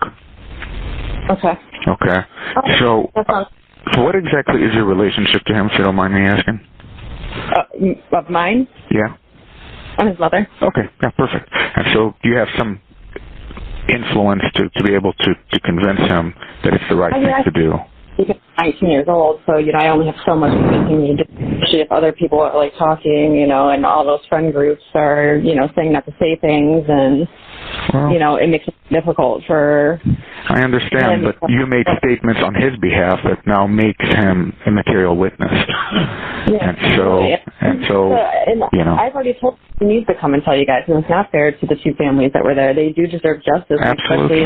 especially if he was under the influence, if this was purpose or whatever, the case may be, like, they deserve answers, and they deserve, like, right now, those are the ones that are hurting most. Those are the ones that didn't have their son that got to come home, and that's what I was trying to tell my son. Like, my son came home. I was lucky. Like, I could have easily, those two could have been off again, and dating my son again. And like I said, 100%, you're 100% right, and that's exactly what we want to do. And we're not saying what he says is going to get Mackenzie in trouble. It could actually clarify some things. We're like, oh, okay, Yeah. So, unfortunately, I have a bad feeling that it's not going to. But unfortunately, like, even now, her profile picture has her sitting on Dominic's lap with a bottle of or a glass of champagne in her hand. It's just.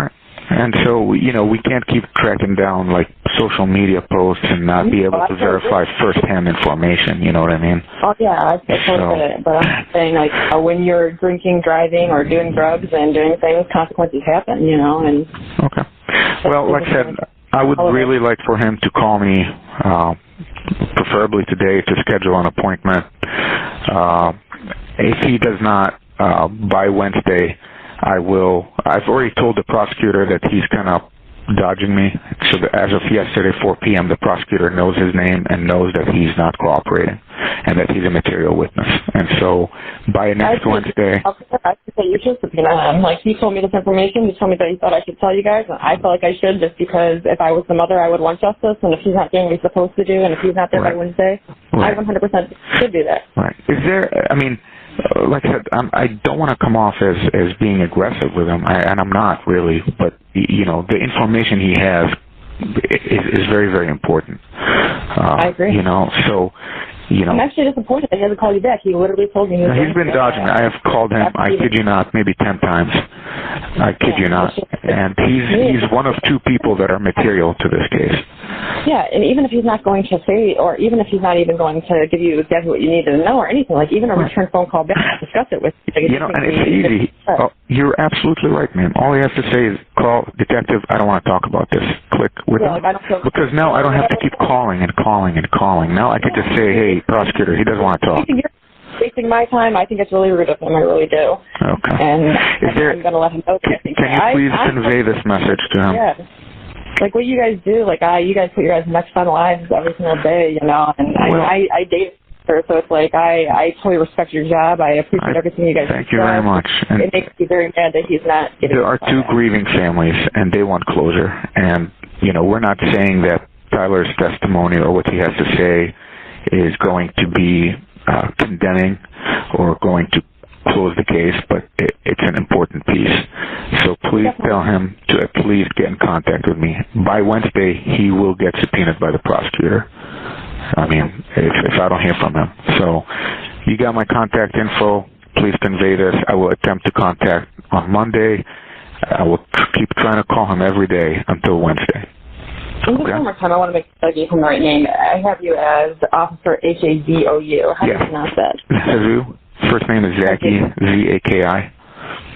Okay. Okay. And like I said, you can come to station. You can come with him if he feels safer, you know, doesn't want to talk to police. I'm not narcotics. I'm not going to ask him about drug use. I don't care about that. We're basically just going to ask about his relationship with Mackenzie. I want to know, has he ever driven with her? Was he ever in the car with her?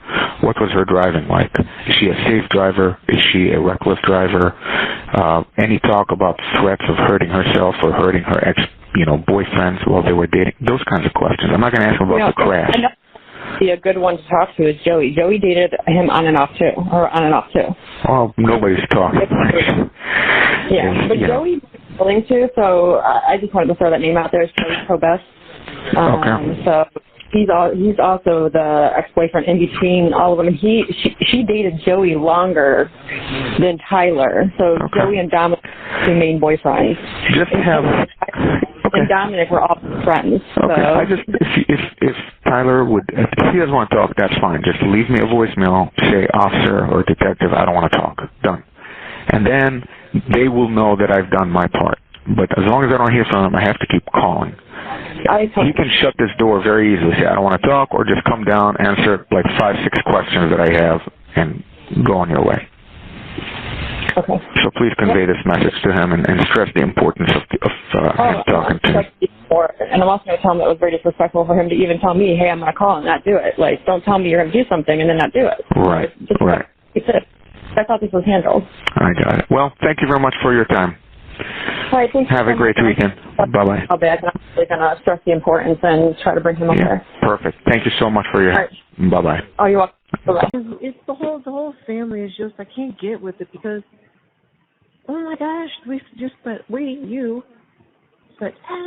day with them. And the things they said to you personally and sending messages of love and kindness and support and everybody. I don't get it. They would like fight for me and shit. Like, yes, I don't get it. Like, what the fuck? We love you. You're safe with us. You'll always be part of our family. I don't get it. That's a level of evil I will never, ever, ever understand. Because why? They didn't have to do all that. That doesn't make any sense to me. Or they could have just not even said nothing and then just like they could have been on our side or some shit, but no, they just want to be weird as fuck. Like. Right. Like, you didn't have to invite us into your home and your heart and say those things. Like, that was completely unnecessary. That's crazy psycho level. That's crazy.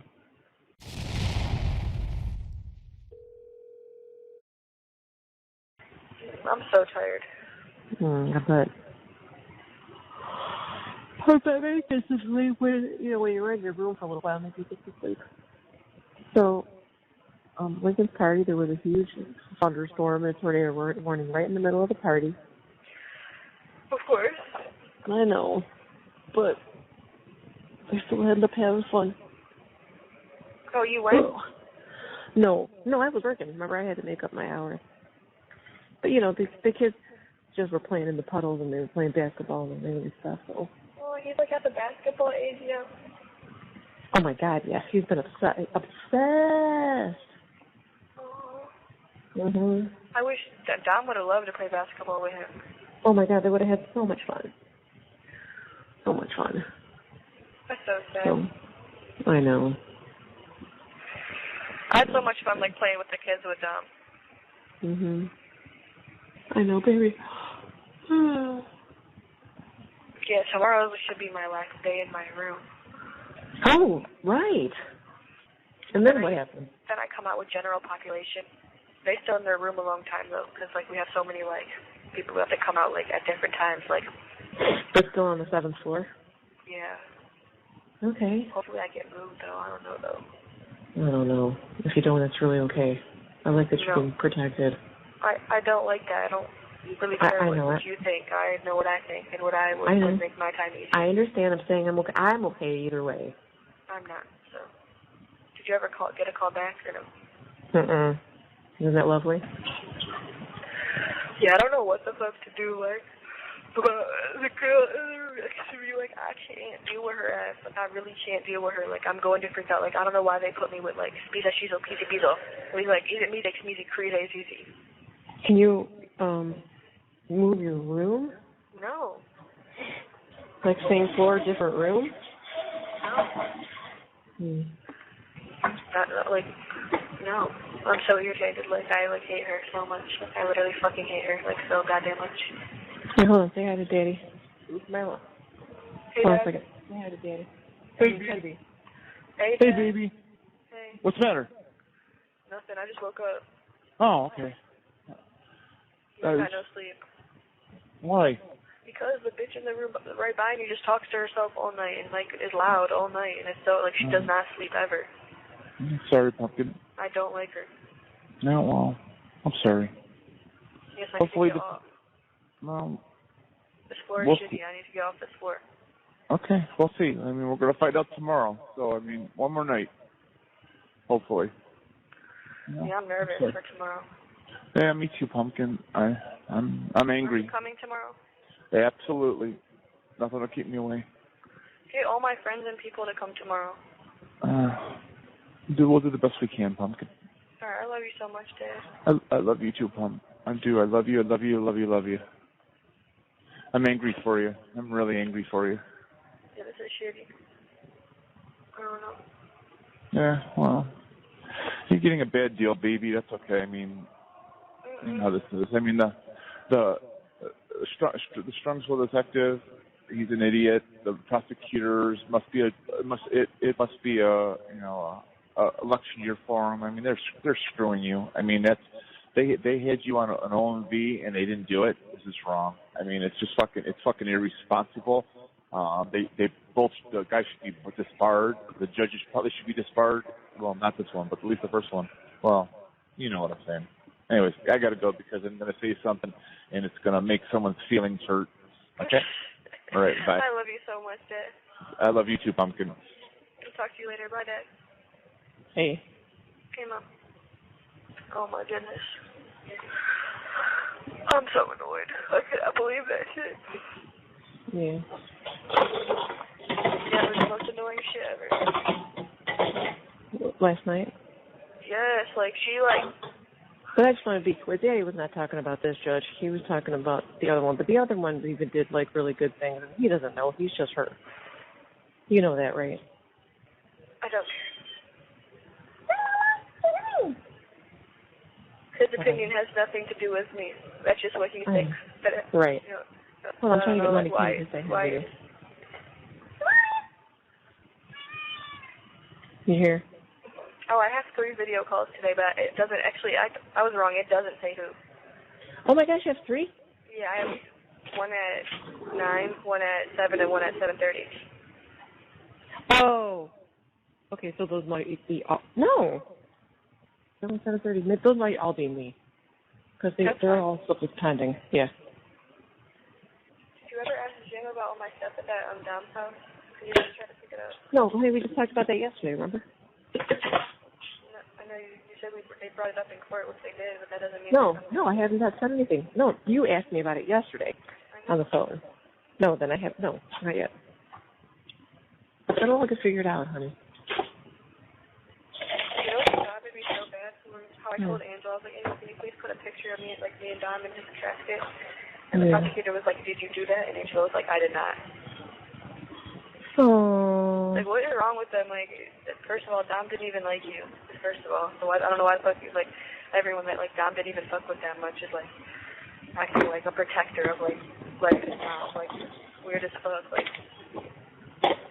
well, he didn't respond, so that should have been the first time that was not going to happen, which that sucks. just pissed me off so bad. I just been thinking about everything that they said. Like now it's just like starting to like come to me like what was said and shit. I'm like, what the fuck? Like people are really like evil as fuck. Like, yes, they are. Well, they're hurt too, which is making it worse.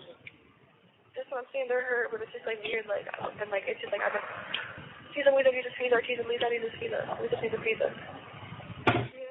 It's the whole family is just I can't get with it because oh my gosh, we just spent you spent every day with them and the things they said to you personally and sending messages of love and kindness and support and everybody. I don't get it. They would like fight for me and shit. Like yes, I don't get it. Like what the we fuck? love you. You're safe with us. You'll always be part of our family. I don't get it. That's a level of evil I will never, ever understand. Because why? They didn't have to do all that. That doesn't make any sense to me. Or they could have just not even said nothing and then just like they could have That's what I got mean. on our side or some shit, but no, they just want to be weird as fuck. Like right, like you didn't have to invite us into your home and your heart and say those things. Like that was completely unnecessary. That's crazy psycho level. That's crazy.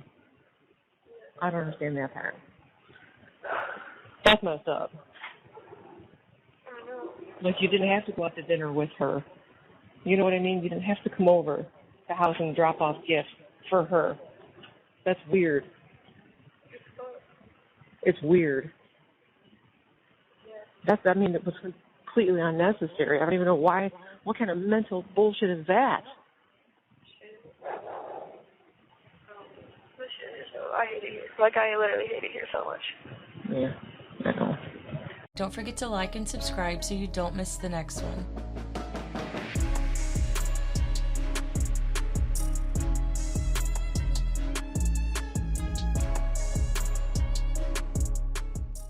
The jail call in this video is between Mackenzie Shirilla and her mother. During the first half of the call, Mackenzie complains about bugs in the shower and commissary. Stick around because later in the conversation, Mackenzie says she's scared that she will be charged with murder and be sentenced to minimum 15 years to life, which as we all know, that's exactly what she got. Before we jump into the call, let's watch Mackenzie speaking in court before her sentence. The families of Dom and Davia, I'm so deeply sorry. I hope one day you can see I would never let this happen or do it on purpose. I wish I could remember what happened. I'm just so sorry. I'm heartbroken. I love Dom and Davion. We were all friends and Dom was my soulmate. I wish I could take all your pain away. And I'm so sorry. And to my family, thank you for the support and all the love you guys give. Thank you for fighting with me. I love you all so much. I'm done. Thank you.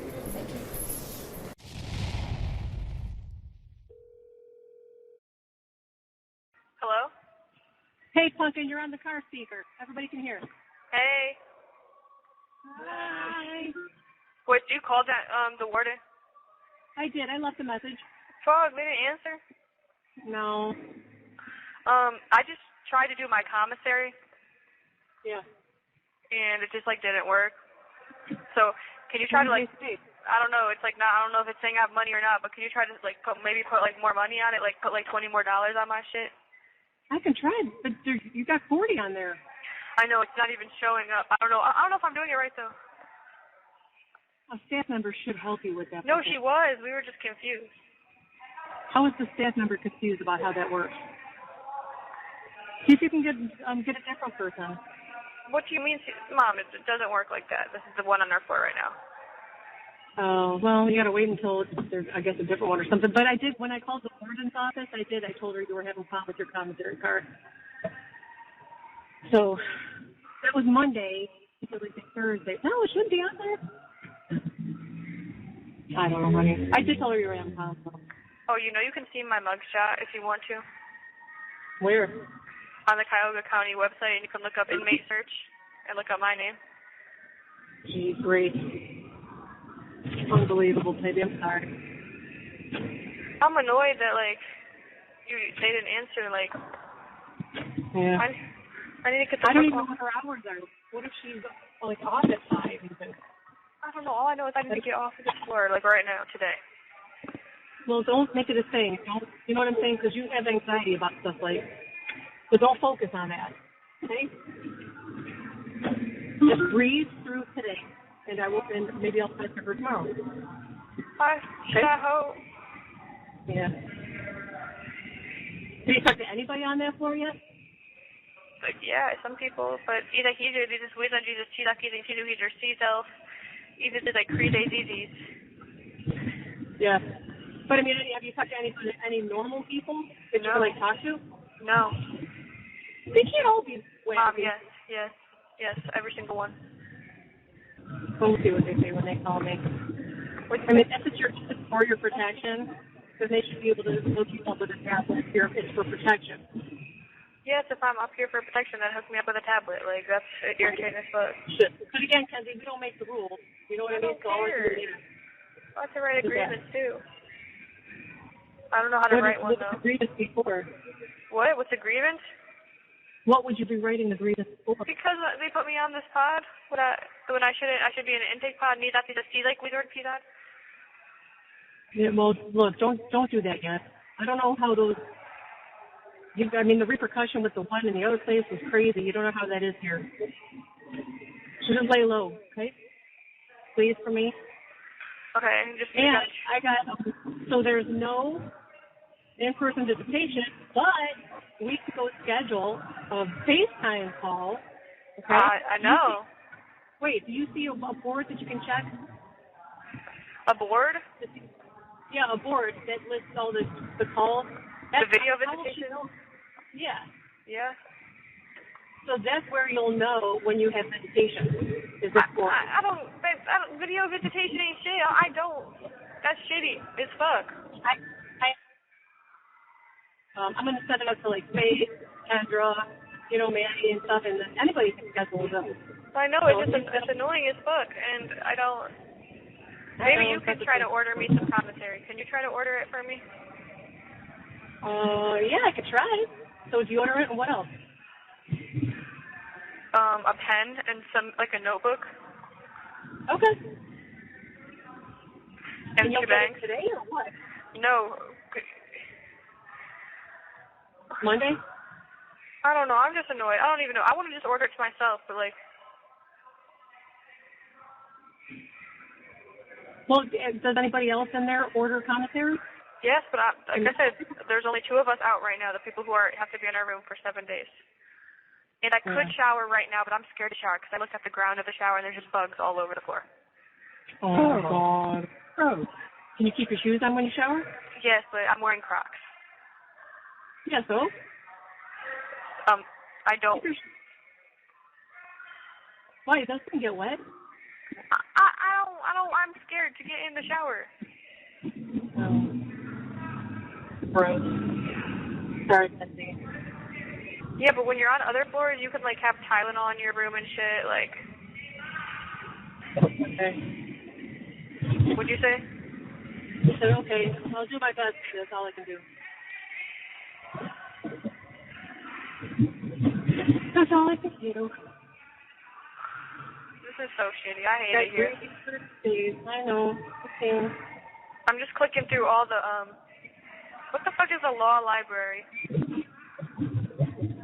I have no idea. A law library is when somebody says, like, this is ostentatious, she's going to look up the word ostentatious. If somebody said, you're going to get code 56, you could go to the library and pull out a book that says what that would be. Oh. I think. I just went on it. What is it? And then I'm just clicking random shit. Oh, okay. Would you have a TV? What is this? I'm on like a big ass iPad on the wall. This is where I'm on the phone where we do video calls. That's why I can see that. Oh. I'm like on a big ass iPad, but like it's on the wall and there's really just nothing interesting on it. Right. How's your book? Shitty. But it's a book. I wonder if I can see what the commentary is when I log on. She said she thinks she can. Yeah, that'd be fun. Yeah, I don't know what the fuck to I even don't order. get it.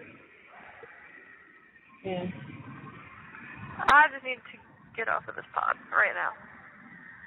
I know. Don't get fixated. I'm already fixated. I don't care. I'm gonna be stressed out about it every single day. Yeah. This shit ass as fuck. Izem diyor ki giro izem mizay pizza bize pizza. Lizong is pizza. Miza lidang miza. Really? Oh. Yes. Okay. No, what did you say? Good? No, we're talking about the car in front. Oh, Mom, yes. I literally am like staring like, what the fuck? Like, it was weird as fuck. I did not like it. Yeah, and you know how they told me everyone's all mixed together here? That's a lie too. They just put like with my charges, I would be like maximum security. That's what I mean, Ken. So they would put me with like other people with maximum security charges, but yeah, like that's with murder. Okay, I don't care. I would rather be with them than I was with murderers at the last facility I was at. Like that's true. Like they're not just gonna come like be mean to me for no reason. Like it's like if I'm talking shit, they're gonna obviously have a problem. But I'm just not gonna talk shit. I just want to like be with Nizo or Mizo, Pizza. Yeah. Niza, Pizza, Niza, Fido, Niza, Fido. Yeah. Well, just remember the grass isn't always greener. Yeah. Shit, I don't care. It's your space. I thought being in my room 4 days was bad when I was in the other place. Yeah. Shit, I thought the EBT was bad. Right. Right. And now I'll take an EBT any day of the week. Yes, I'll take an EBT every night to just not be here. Yeah. Is there a TV that you can watch when you're out of your room? Yeah, it's tiny as fuck, and I can barely see anything on it. I thought you were saying it's Chinese. That will do. That would have been right. Right. It's shitty. Yeah. How do you feel, Kenzie? About court? Yeah. I don't know. I feel like I've always felt like the judge just doesn't like me because I feel like she's related to them. Oh, yeah. I know you feel that way. So I don't know. I have like really bad anxiety about court. I feel like it's just like she's just gonna like side with them. When I was in the lobby, there was a man in there that had trial that day, and his judge was Michael Russo. They're everywhere. I know, but like it's not a common last name, Mom. In the legal system. Yeah, in the legal system it is. Yeah, but Dom's mom is in the legal system, so like I just still feel like that's weird. Yeah, I know. Me too. Well, Daddy too. I don't know. I feel like when we had the option to like switch a judge, we should have switched it. There's pros and cons with that too. Everything so far, we just have to assume and hope and pray that everything that we did, every choice at this point, is exactly the right one for the best possible outcome. And if not, then we'll just feel it. Okay? I hope. I'm scared. I know you are, honey. Me too. Everybody is. Because imagine if like they just like somehow like with like this fucking no evidence that they have, I just get charged with murder. Well, so let's do this. Okay? Let's say you do get charged with one thing. Okay, and it leads back to the juvenile facility. We already know that routine. Oh my God! I did not say that. I did not say that. I don't care about that. Hold on, I'm not done yet. No, I don't care. Well, we know that place too. What do you mean? The waiting part, that stuff. What? Kenzie, you're interrupting me, which means you already know what I'm going to say. So No, like you're acting like one is you're acting like they're both the same. Like, no, if I get charged with like the big one, then I'm in jail for my whole fucking life. And they just fucked me over. Yes, I do. It's a mandatory 15. Mandatory 15 to life. Then we'll appeal it. Then I'm gonna have to sit in jail for a year, waiting for a fucking appeal, and they might even say no appeal. And I might have to suck up my fucking whole life being rich. I'm gonna come out of jail and be old as fuck. Baby, you're living in what if land, remember? There's only one shitty, not horrible way out of it. They're both shitty. I shouldn't even be in fucking jail right now. I know. Just wait. You're living in what if land. Don't do that. What else is there to think about? I'm in a cell with nothing. I don't even have a book that I enjoy. I mean, I get no sleep in here because someone screams all night. Every single night. Someone just screams and laughs. I ordered you a book, but it's not even going to get there until Monday. I fucking hate it here a lot. And, I don't like how there's no visitation. I don't either. Yes, I'm irritated. And can you bring a new outfit for court, a different shirt for court? Because my shirt smells bad because I don't have good deodorant. So I just sweat all day. I brought you a shirt, and I gave it to Jim, and he said I'll see if it's available to prove it. But maybe I can drop it off to visitation. I'll have to drop it off tomorrow, yeah. To visitation. And you have to say, this is for court, and she needs it for Monday for court. Yeah. And then you have to say that I didn't get my shit last time. Okay. Because I didn't get that. I don't have that sweater. I never got the sweater. They said, oh, you mean the sweater they were going to let you wear? What? Did you ever get the sweater they said you were going to wear? You have 1 minute left. left. No, I'm saying I never got the sweater. Okay. But yeah, this is probably my last call with you. Okay, baby. But I love you so much, Try to Mom. make the best of it. I love you there. Yeah, try to put some more money on my comp. I'm going to go try to fuck with it again when I get off the phone with you. Yeah, see if you can figure it out. It might not be loaded yet, and I'll be home in Oh, 10 and minutes, and I'll try to something crazy I noticed. Be quiet, be quiet, be quiet. Just talk. Something crazy I noticed, in the autopsy report, there's 22 in each of their autopsy reports. Whoa. And it's 522, but I love you so much, Mom. It is. Oh my God. If I can get another call with you, I will, but I probably won't until later Keep tonight. trying commentary, because I'm going to mess with it myself. Keep trying commentary. Add more money onto it, and I love you so, so much, Mom. Tell everyone in the car I said I love them so much, too. I hear you. I love you all so much. Thank you for And I love you guys. Bye. I love you. Goodbye. Don't forget to like and subscribe so you don't miss the next one.